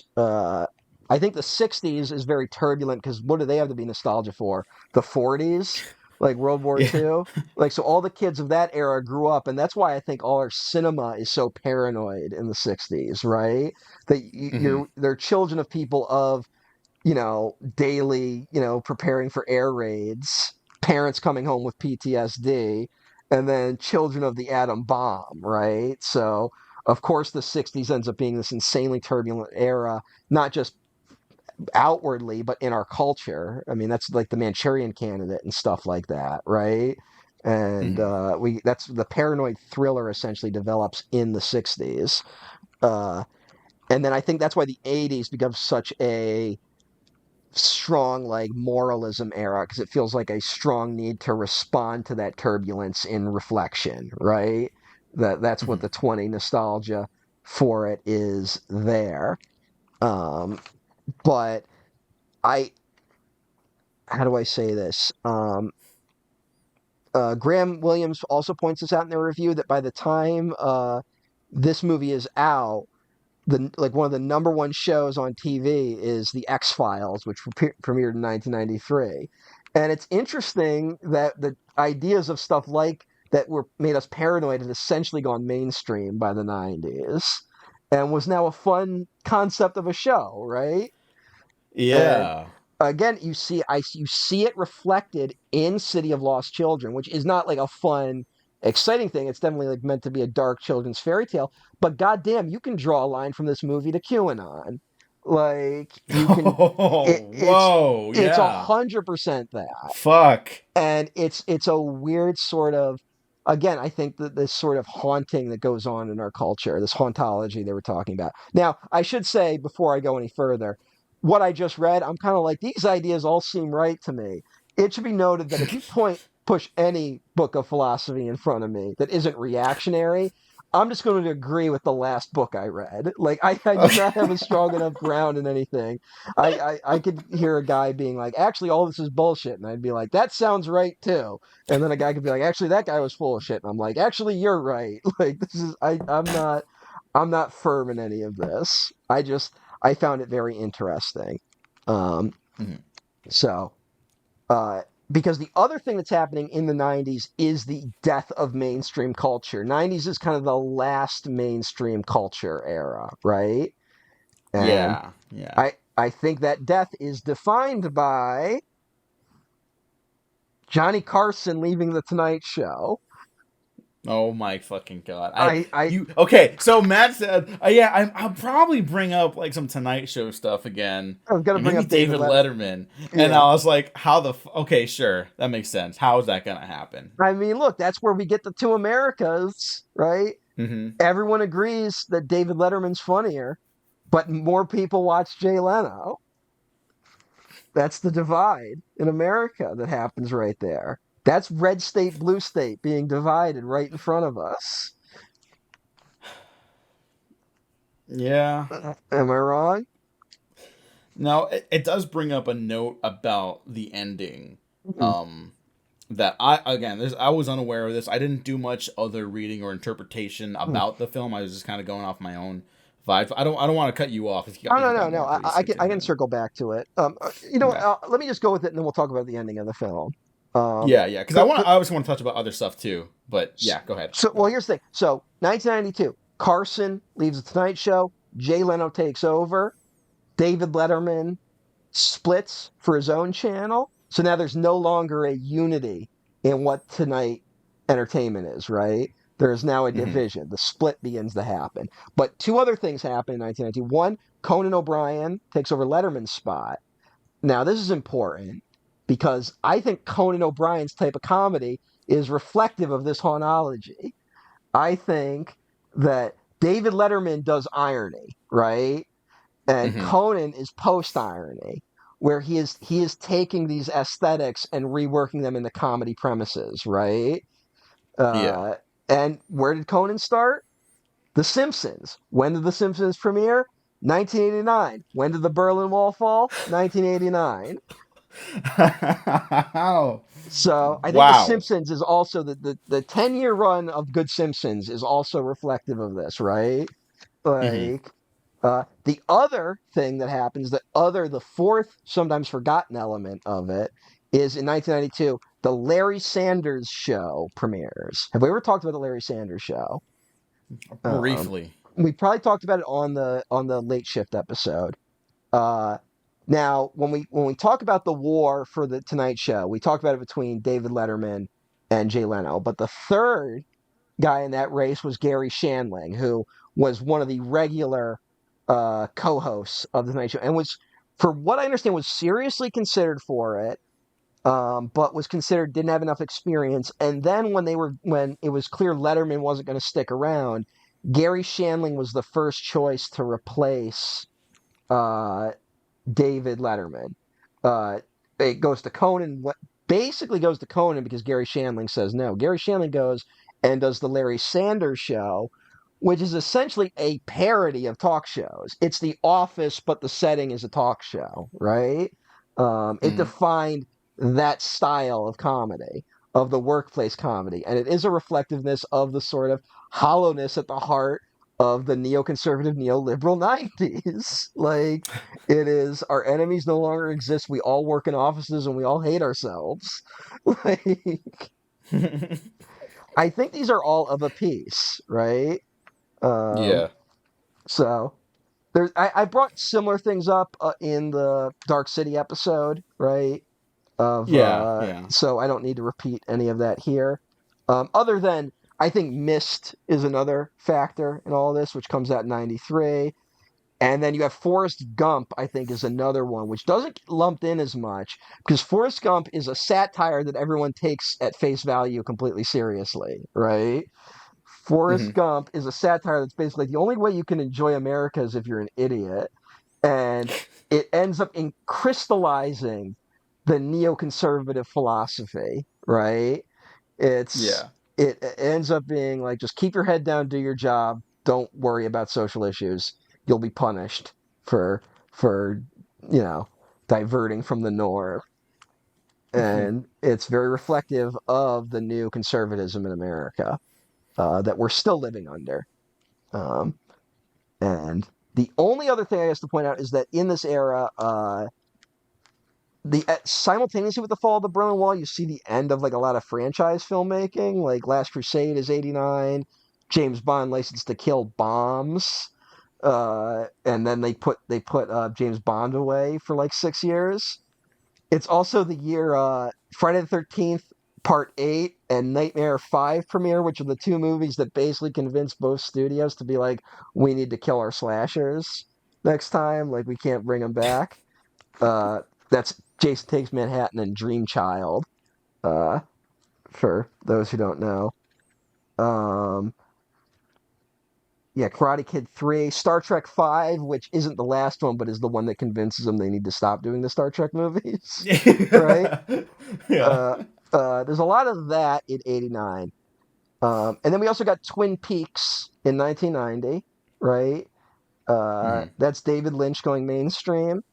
You have the movie Cry Baby, which is John Waters going mainstream, right?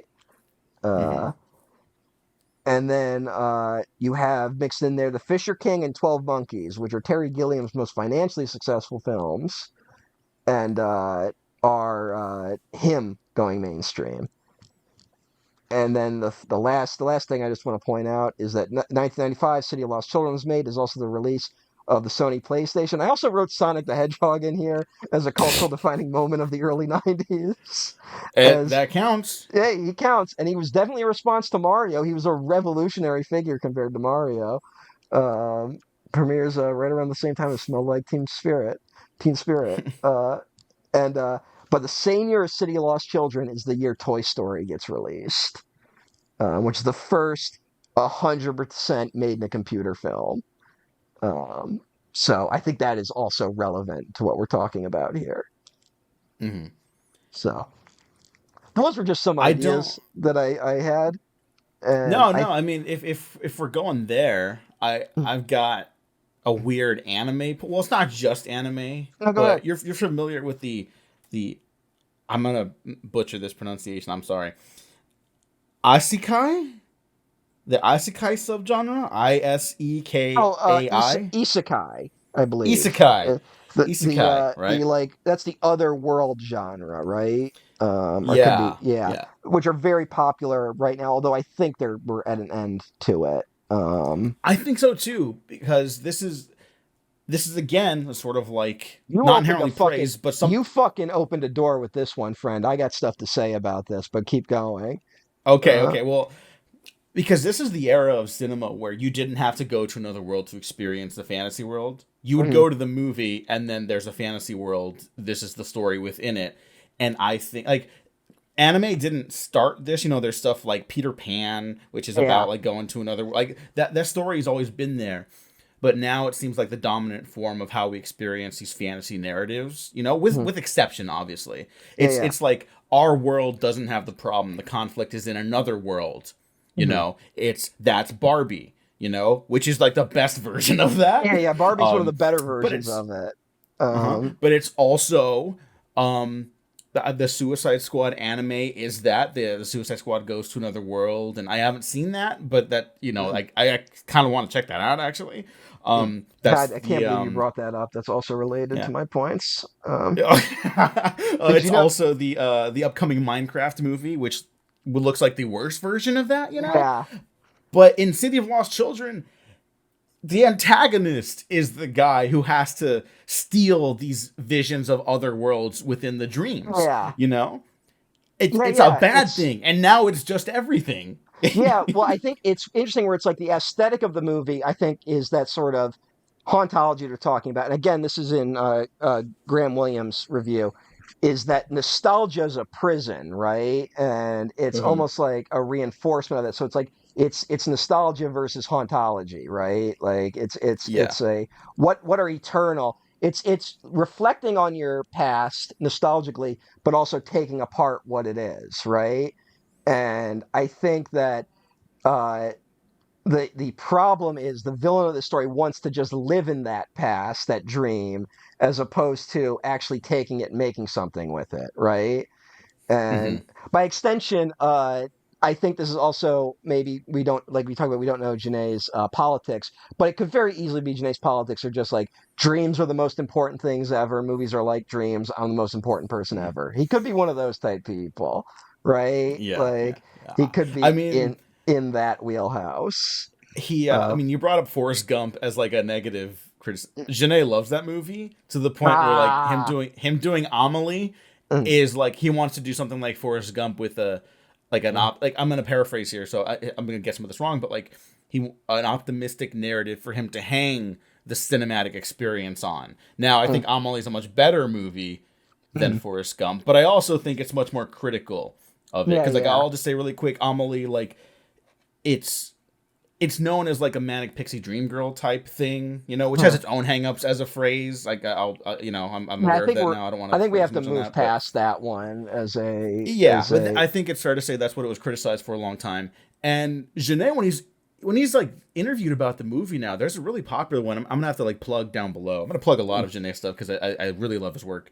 Um, but someone asked like, oh, so how's Amelie doing? And he goes, oh, she's okay. Like the husband like cheats on her. She she wasn't very successful at what she set out to do, but she's getting through. She's okay.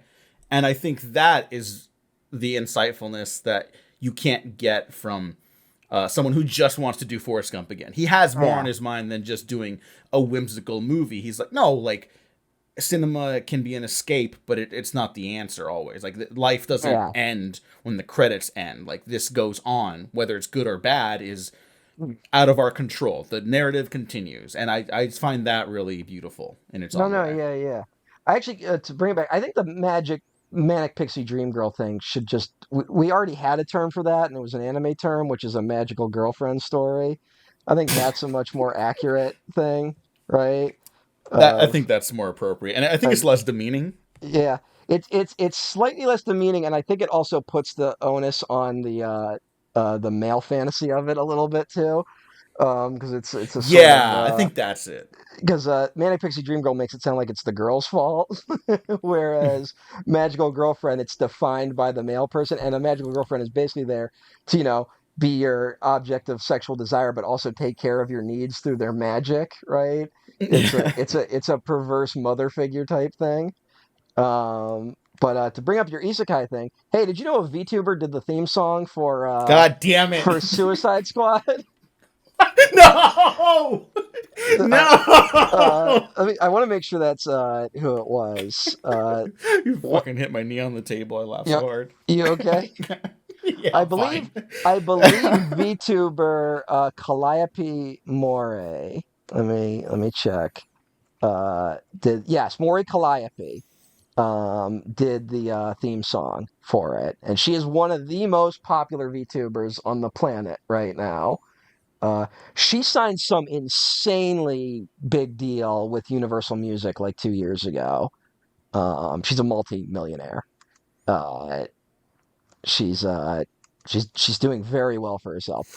A lot of the people I've talked about mainly are small fry compared to her. So God damn it. uh, she was one of the first English VTubers that came over. So yeah, she did it. And I think VTubers, I think the rise of that popularity is reflective of the rise of the isekai genre, of a sort of escapism to a fictional world where it's a weird way that allows us to be parasocial, but also to someone who isn't technically real, right? Like Hmm. it's this sort of because like we talk about now how everything's like a participatory culture, like we don't play video games, we watch people play video games and I think VTubers are like the peak of that, of just I'm watching someone who isn't even real technically playing a video game, and it's a way to get to scratch that sort of perverse parasocial itch that I think we all have without feeling like a stalker, basically, right? Without feeling like an Hmm. obsessive. It's like, well, I'm not, I'm not. I actually know who the real Maury Calliope is. I actually know who she is, Oh, but okay. I found that out. Every VTuber whose real name I found out completely by accident. I was not even trying, but so, but like there's that like, well, I don't know their real name, but I like the character they put on, and I think it's in a way, and I think at a time our nation had a parasocial relationship with Johnny Carson, and it was a sort of unified parasocial relationship, so it didn't feel as weird, right? And now Hmm. that there is no longer that mainstream and that fracturing, I think we're getting more reflective. in our relationship to celebrity and stuff like that. Which I think generally ties into a lot of the dream ideas going on in City of Lost Children. Yeah, I would agree with that. That was, I don't know how I laid down the track for you to get to Get to those topics, VTubers. but Yeah, VTubers and talk shows, but yeah. that I'm glad you went there. I really look like no joke. I do think Johnny Carson leaving the Tonight Show is like the biggest signifier of the cultural collapse, like the Mm, collapse of the mainstream. Like not in a terms of the evolution of the culture, just that is the biggest signifier that there's no longer a mainstream, right? It yeah, yeah, and then the '90s helps define that, like there's a hmm couple lingering things. There's always lingering stuff, like but it's becoming less and less every year. There's less and less of a yeah, mainstream every year, and yeah, I have yet to figure out if that's a positive or negative, right? yeah. Um, I think like everything in this current era, we're waiting to see where people plant their flags on that. yeah, it's Because I think I would argue a little bit that maybe there's less mainstream, but I think there's still enough like what is deemed acceptable or safe. Like there's yeah, definitely that. Not even just MCU stuff. I'm saying like in terms of blockbuster and movie stuff now. There's definitely like what is okay, and then maybe I watch Skinamarink and I'm like that was so fantastic, and other people are like no. Like I'm like well, no, yeah, that should be acceptable just as much as a Halloween movie. You know what I mean? yeah, Like yeah.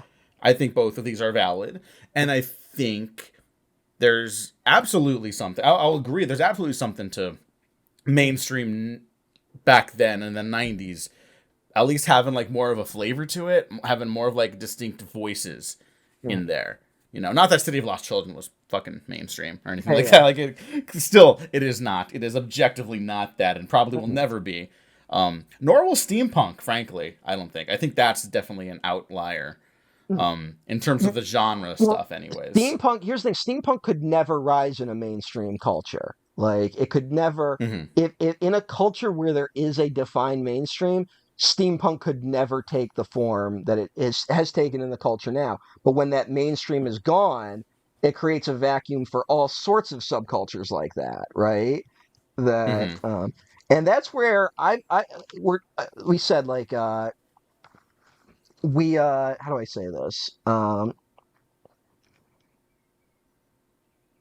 Trying to think of a way to phrase this correctly.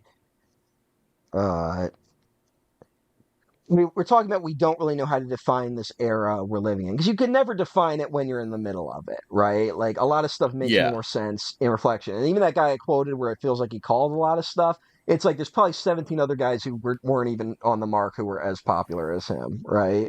Uh, and I Yeah. will say a lot of guys from that era, none of them seem to account for like a lot of them don't account for the internet. A few do, but a lot don't. And I think that is the X factor and everything. I think we're living in a weird era where we are all becoming archivists of some kind. Uh, I think, and this is not just my fetishization of like physical media. It's beyond that. I think it's we're all slowly becoming like experts in a specific thing that we can pass on to other people, right? hmm That because there's no longer that guiding mainstream for us. And I think there's a big battle over what gets preserved and what doesn't these days, right?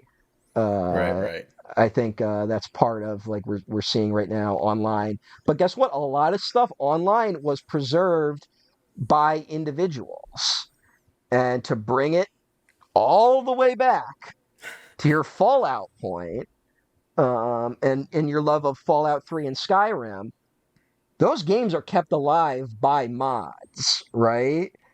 hmm Those games are kept alive by people trying to preserve them and make them work, but then also maybe add a little bit to it, right? Like Yeah. and then we get to pick the pieces. They aren't enforced on us as much.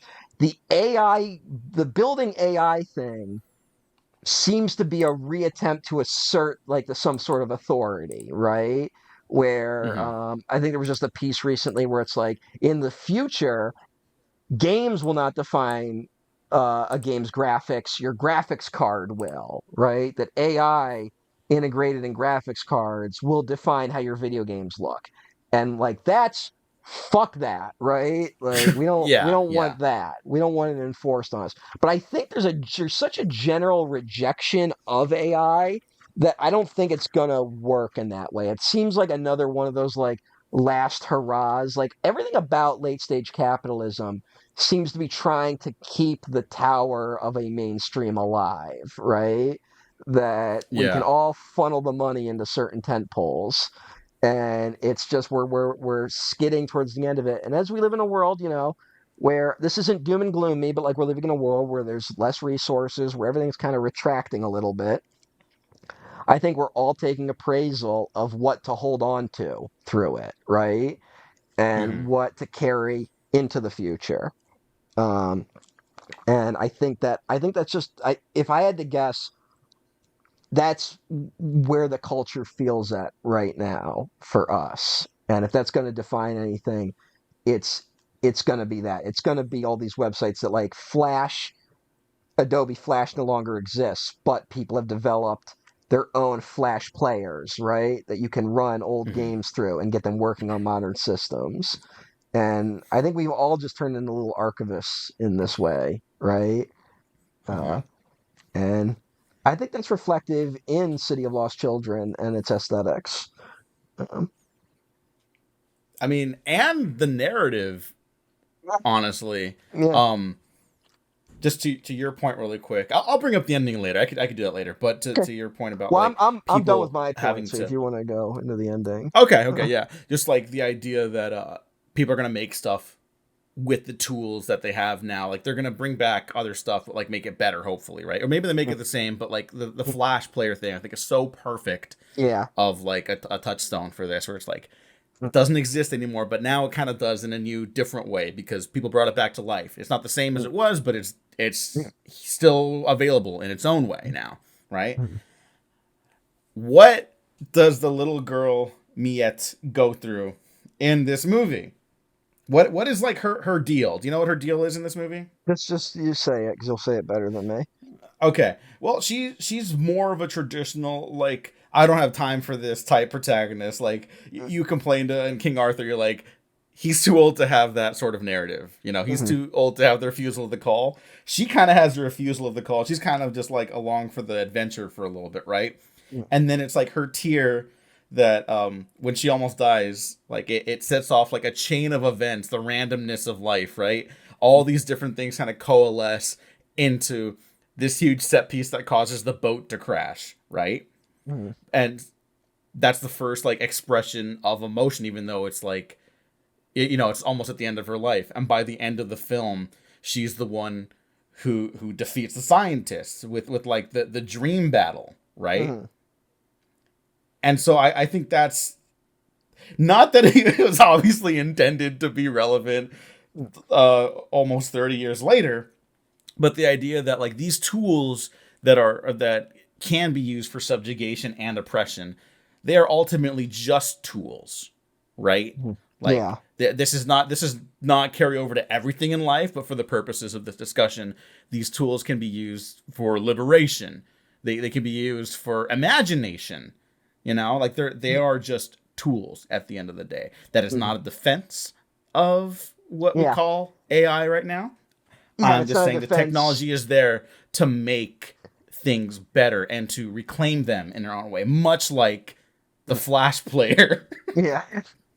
I you also know? I also think no. Here's the thing. It's like I also think that, and I think the two things that define. I think unfortunately, this is, I think what's going to define uh, the culture of the 2010s, 2020s is remember that botched Jesus painting. Yes. I think that's the image that we're. I think that defines the culture right now.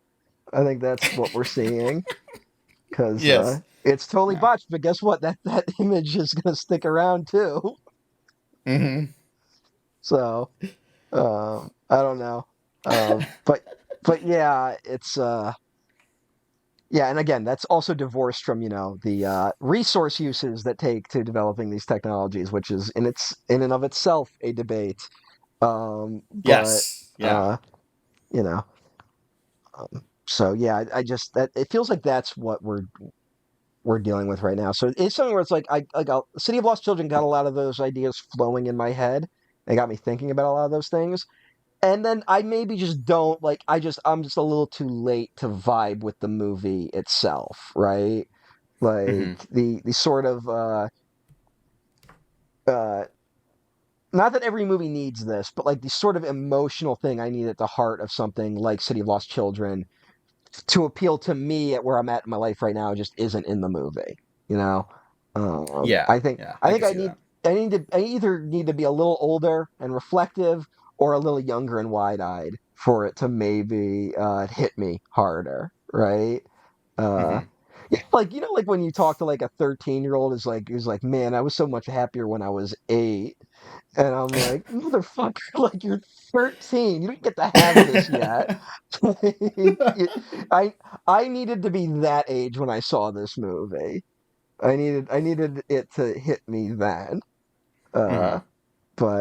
but I would still, if someone's gonna call this a great movie, I'm not gonna fight them in the street over it. Like it's that thing I say sometimes where I'm like, it might not be my favorite movie, but the knowledge that it is someone's favorite movie is comforting. Uh, Yeah. so Um, I'll hop to the ending and then I'll do like a rundown of other notes about the okay. film and the people Mm, that made it. mm, So the ending, it ends with like the destruction of mm, the oil rig, or the mm. lab.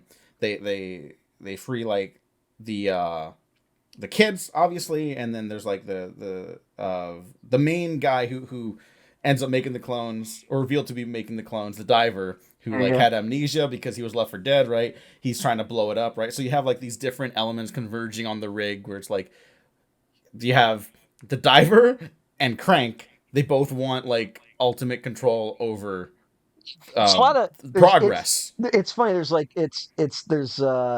there's that, and then there's a lot of running around. There's a dream battle. How much does Jacques Tati deserve credit for this movie? Oh, probably a lot.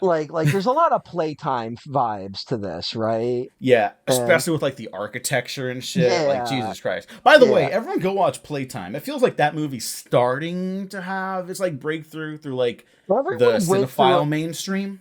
everyone went through a phase where they were like Tati's overrated.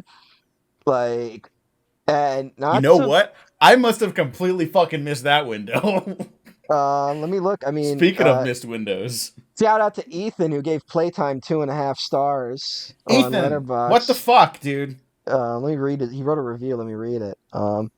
Undeniably gorgeous 70 millimeter photography, but it never got anything out of me other than the occasional smile. This guy thinks glass doors are hysterical, huh? They are, Ethan. Yeah, what the Glass doors fuck? are fucking hysterical. Ever walked into one? It's fucking funny. Jesus Christ. Uh, but you know what? But to point out to some, to call out my fellow film fans, I think the Jacques Tati backlash happened around the time Criterion put out the Jacques Tati box set. Oh, Um, okay. and I noticed, and here's the thing: I am not a Fellini guy, so I can't speak to it. But there was a Fellini backlash around the time they put out the Fellini box set, and a Bergman backlash around the time they put out the Ingmar Bergman box set. That's So crazy. so I'm just saying. Uh, Get it it, together, people. The patterns are becoming very obvious. yeah, I've picked up on a few things. There seems to Uh, be a when it's in the Criterion Collection backlash that happens. It's like the weird like people hating a movie just because A24 put it out, right? And mhm. I'm like, they're a distribution company. Like we should talk more about how they're botching a lot of their releases than anything else. But uh, yeah. So I don't know. I felt we needed to give at least one shout out to Playtime in this. No, So that's valid. And what like, is it? What is it about the French though with this type of humor and stuff? I don't know. They find having. I mean, what is slapstick like with stuff like that, right? Yeah, It is ultimately people navigating these spaces designed by great capital. yeah. So maybe that's like the simplest way of I putting it. guess it's this. Maybe it's the specter of Versailles. Maybe. It might genuinely, but it's like how they think Jerry Lewis is like a genius over there. Like, Hmm. I mean, there's a lot of that. But then, like, he is in movies like Artist and Models, which are like comedy ridiculousness that are just like kind of incredible visual feats in similar to something like Playtime. Um, Hmm. but I just think it's interesting that this it seems to be a recurring French and somewhat European.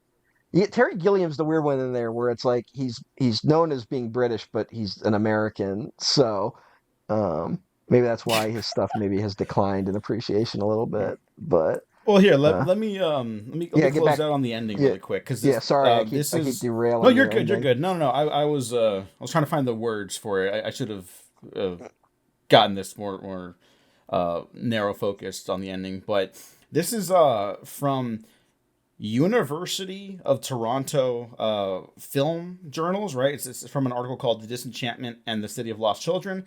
It was written by Jen Webb and Tony Scarato. Jen Webb is the program director for writing at the University of Canberra, and Tony Scarato is a lecturer at the University of Victoria in Wellington, New Zealand. And when was They this have written? 2004, Okay. March 2004. So they bring up the dual nature of capitalism as the main source of like tension and conflict in the film. And I said, I wanted to read the entire thing, but you have to like buy the volume, and it is like over $1,000 right now. So I've only read segments of it, and I because I'm Thanks not. for thanks Yeah, information. yeah. Someone should maybe make that available to people. Me. Yeah. All right. So they say on the one hand, capitalism is presented as enabling self-interest and freedom, as exemplified by the freedom to produce scientific developments with Crank, pursue religious ideas, the Cyclopses, seek wealth, the octopus. That's the Yeah, conjoined twin lady. yeah. Yeah, I love the image of them smoking the cigarette and the other one blows it out. Mhm. On the other hand, it exposes the deplorable effects of capitalism, the exploitation of childhood, the cynical orphans like Miette. I'm saying like Miette, not them. Mhm. Of tenderness, the original scientist attacked and turned out by his own beloved creations, and of innocence, the terrified children whose dreams are stolen, while suggesting that there is no place in capitalism for originality, disinterestedness, duty, self reflective analysis, and other defining aspects of the human, end quote. And then another author, Donna Wilkerson Barker, said that the elusive aspects of humanity that are presented within the film for the characters to identify with they're all like they're all introduced like within very specific environments, right? Like the circus is more lively, and even that has like an aspect of like control with the people trying to like manipulate the strongman and Miette into like they have to do like that bank heist really quick Yeah, to yeah. like get the resources to even attempt the rescue of the young kids and the young boy specifically, and that even like Irvin the Brain, he has this element of like trying to play within that environment, even though he himself is like um he's almost like a HAL 9000 Yeah, yeah. figure, you know? It's just Yeah. but instead of like a robot, it was a person at one point. It is what remains of that Mhm. person. And then the boats filled with the different families represented with the different characters, right? One boat, the technologically produced family of Irvin and the clones, and the other, the rationally envisioned family containing Miette, one, and the abducted children. One is the name of the strongman Ron Perlman character. Mhm. And to me, I'm bringing this up because to me, I was always like, well, obviously they can all head to the future together. What Barker is suggesting, or Wilkerson Barker, excuse me, is that they hold like a different potential of humanity in each boat, that they're not going to go together, that they themselves will determine like the future of these lost children, right? Like they're not gonna be able to work together. And I thought that was interesting because to me, I'm like, oh, obviously everyone's gonna get along, and I'm like, oh, maybe they don't, like maybe that isn't like a full on happy ending. And just knowing Janae's like preference for leaving stuff like to the audience at a certain point, I'm Okay. more willing to give that read like credence here than I was And before. it's also a vibe like what boat do you think you would be in? Like, Hmm. right?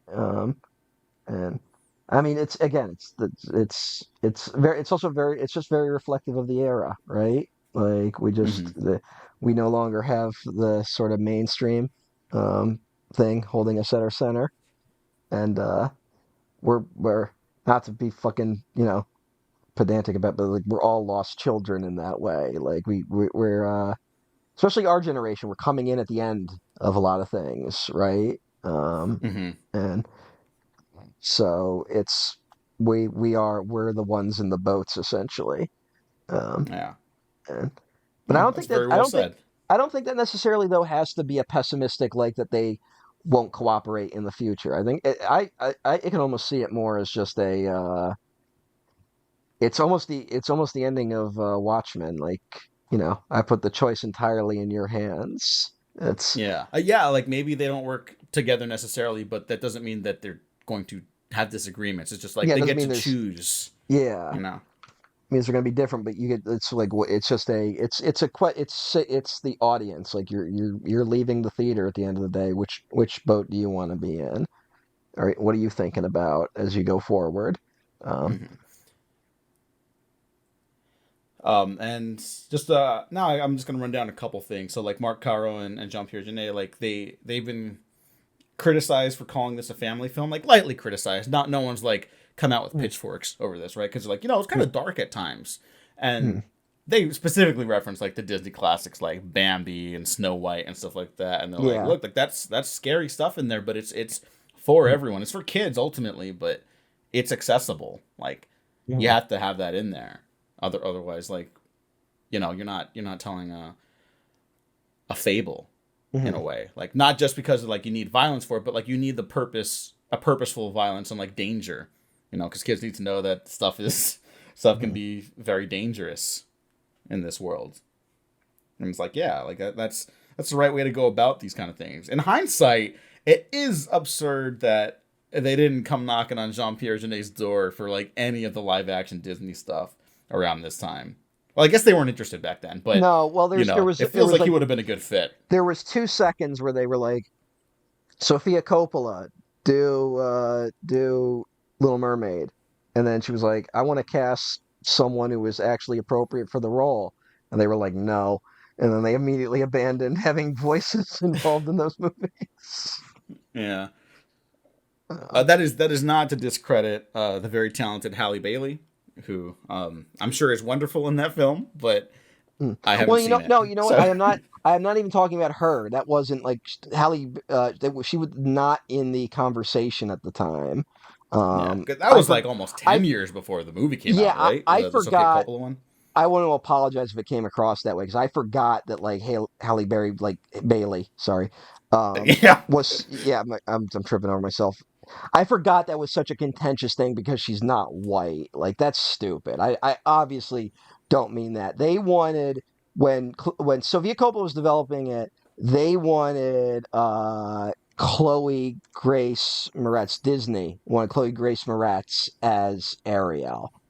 Um, and Sofia Coppola wanted Maya Hawke, like pre her being on Stranger Things, um, and Disney was like, no. And it's like, well, you kind of just had the perfect choice right there for a brief window, and you fucked it up, you idiots. And so I did not mean that. Yeah, yeah, yeah. I I have not I seen knew the what you meant. movie. I Yeah, just want to, in case any newcomers happen to yeah, cross this one, because our more like obscure movies tend to get the most play on yeah. playlists and stuff like that. So it would have just been funny if like some new person's here and they're like, "Hey, what did you mean by that, Yeah, Macarego?" So I just I I had just wanted to clarify that, well. but you're good. Here's how those culture wars are so dumb. I had like completely forgotten that was a thing. Like Yeah. it's just like who if you cared about that, you really like just don't talk ever. But um, but Yeah, yeah. hey, The film was shot by cinematographer Darius Kanji, who would end up working with Genet on Alien Resurrection, and he's worked on a lot of stuff that people know and love, like mm, basically a bunch of late era James Gray stuff. mm, Lost City of Z, Armageddon Time, the Safdie brothers Uncut Gems. mm, Um, he's doing he did two movies with Bong Joon Ho already. He did Okja, and he's done Mickey 17. That mm. film is complete and coming out finally. Um, so he's a great cinematographer, and I love the playfulness he has with the camera in this. And that's obviously like influenced by the actual directors as well, but Mm, I really love that stuff. Let me see who I want to bring up. Angelo Badalamenti, who of course we mm, know from David Lynch collaborations, mm. was such an an influence, the David Lynch aspect of it, that when they wanted to work with him, they were asked like in an old interview. I'll link it down below too. Someone asked like, "Did you work closely with Angelo Badalamenti, or did you leave him to do whatever he wants?" And the response by Janae was, the direction was simple: a Blue Velvet, piece number 10, known as Mystery of Love. And he's like, "That's not much," but he understood exactly. Like we explained it clearly to him, but he knew exactly what the vibe was from there. Mhm, And if you listen to that piece as well as the City of Lost Children score, like it makes mhm, perfect sense. mhm. I guess let me think. Last notes. What else do I have to do? Our boy Matthew Kasovitz was an extra in the Cyclops preaching scene with the big fire behind him, right? Mm. And I guess they didn't know that initially. So when they end up working with him when Geneo ends up working with him for Amelie, he was like, "Oh, you've always Mm. been kind of here. That's crazy." Um, Judith Vitette, who plays the young girl Miette, um, at the time was more interested in being like an archaeologist or like an architect. And like she was gonna take jobs if they were like interesting to her, which is very funny to hear coming from like a 9-year-old or whatever. Mhm. Um, and then eventually she kind of, instead of choosing like to focus on acting, um, as far as I can tell, she didn't pursue acting after that. I hope that's what it was, and she didn't just like get roles after that. Mhm. But I looked her up because I was like, who, like, what happened? Sometimes it's a little sad to hear what happens to child actors, but uh, she has since become a fiber artist and posts on Instagram, and she has like a workshop coming up in November in Right on. Paris, I think. I'll put a link down to that below if there's any French people listening to this. Um, but yeah, That's I cool. followed her on Instagram because I like the art she's come up with, and um, very very interesting stuff going on there. So I'm That's glad to cool. see she's still creating stuff. So if anyone knows her, tell her her role was very important to my cinematic upbringing. Because I'm sure she'll love to also, hear it. yeah, also a very similar vibe to Pan's Labyrinth. I'm not doing the Janae thing of being like, well, it's a little similar to mine. It's just like I think of like the young girl and Mhm. like hopping around a fantasy world is Yeah, yeah. very similar vibe. That's it. That's it. Mhm.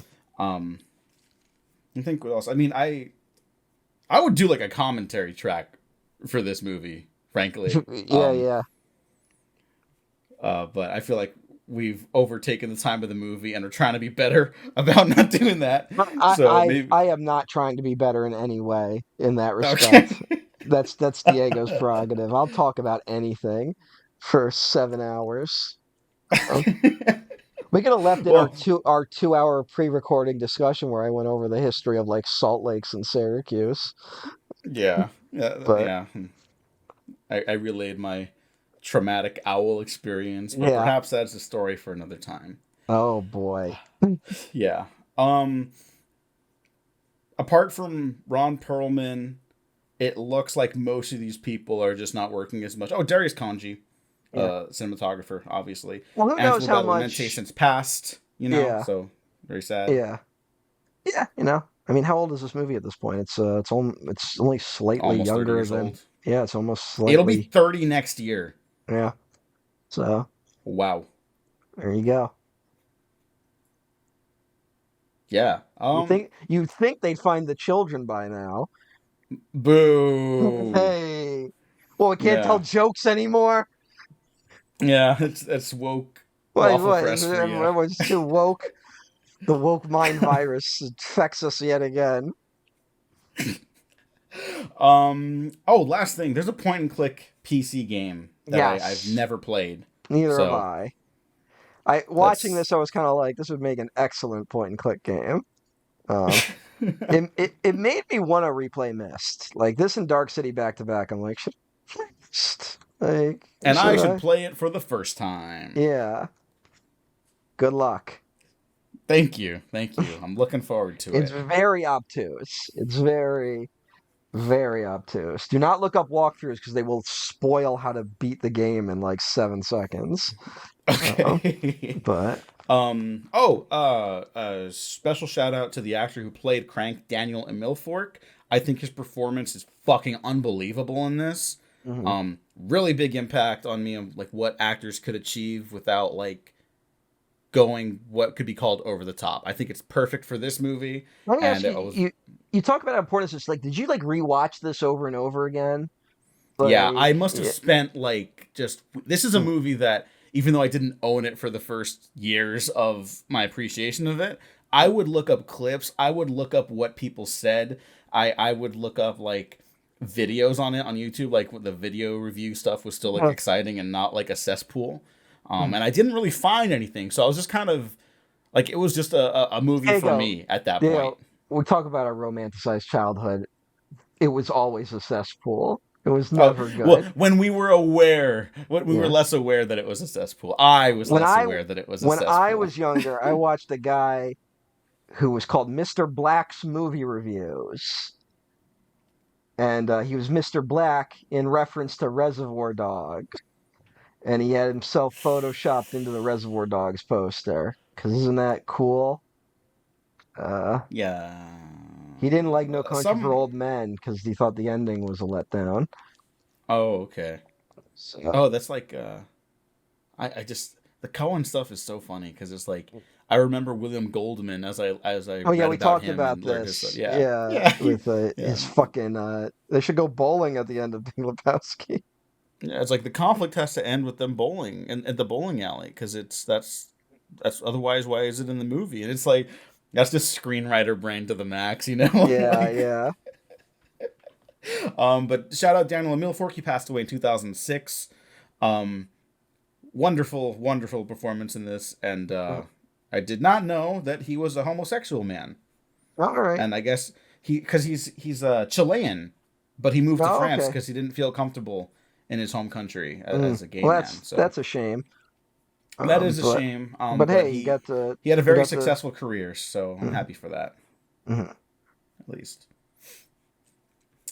Yeah, that was City of It should Lost be noted. Children. It should be noted that this. I'm looking at his Wikipedia page now. That this quote comes from Alejandro Jodorowsky about not feeling comfortable in Chile, and Jodorowsky is known to spin a tale here and there. Oh yeah, Um, he could have just lied. yeah. So, like, that's a very insignificant one, but like, you basically can't trust anything Jodorowsky says. So, Then perhaps he was very happy and just wanted to move to France because of yeah, the filmmaking opportunities. yeah. Uh, so, what are you gonna do? Yeah, City Uh, of Lost Children. I hope I did yeah. it a moderate amount of justice in this discussion. I think Who we did. knows? I think we did. All right. I think we covered a lot of ground. I mean, I think it helped that we had two perspectives on it, Mm-hmm. in terms of like our appreciation of it. Because again, it's like I could see myself like growing to appreciate this more and more. Like if I revisit it more, I think maybe if I saw it in the theater, I might like it more. Like there might be something about being Mm-hmm. locked in the theater that would help. Yeah. Some movies just play better that way. But yeah. Um, I think we did. I think it went well, and I Yeah. hope people enjoyed listening to us ramble. I'm still shocked people listen to this show. Yeah. Me too. Like At I this just point, honestly. I find that very hard to believe. Yeah. So If anyone knows Marc Caro and Jean Pierre Genet, tell them to come on the show. I would genuinely love to talk about them. Like I don't do mhm, this often. I genuinely mean this. I would love to talk to them about anything, frankly, but mostly about this movie. mhm. and then see if they can get something else going. Mark Carreau allegedly has something in the works that he called like his magnum opus. Hmm. Um, the most recent stuff I could find about that was a couple years ago, with him declaring that, and then Hmm. nothing. So who knows? I hope that happens for him. And then Janae, I hope makes anything else, even if it doesn't work for me. Because the last couple ones kind of not my cup of tea, Hmm. to say the least. But I revere his work very much, and if he's got one more in him, at least I'd be very happy about that. So Yeah, yeah. yeah, thanks for joining me on this. Next week we'll be back with Dark City. That's my co-host Matt Garingo. Yeah. Links down to our stuff below. Mhm. Uh, if It's I cared interesting. about French, I would have learned it to do the outro in French, but I don't. Hey, it's interesting though. We've done a few movies in a row that kind of have been like deep dissections of like culture and cultural history and stuff like that, and specifically like end of history type shit. If you're wondering why Mm, we didn't bring up end of history here, it's because I brought it up in the Dark City episode. Look forward to that. yeah. And Stay like, tuned. stay tuned. And I believe the next one we're recording is just about a dragon. So Oh my god, we're yeah, it's getting like very uncomplicated yeah, this after this one. very intellectual, like philosophical discussion. I won't say intellectual. I'll say philosophical, Yeah. and then yes, Yeah. I won't give that one away. I'll keep Yeah. that one Yeah. close to the chest for now. So it's kind of, I just find that kind of funny. Um, Yeah. but all right. Thanks for listening, everyone. Thanks for watching. Like and subscribe. If you didn't like this movie, rewatch it. You idiots. No, it's fine. We have been professionally unprofessional.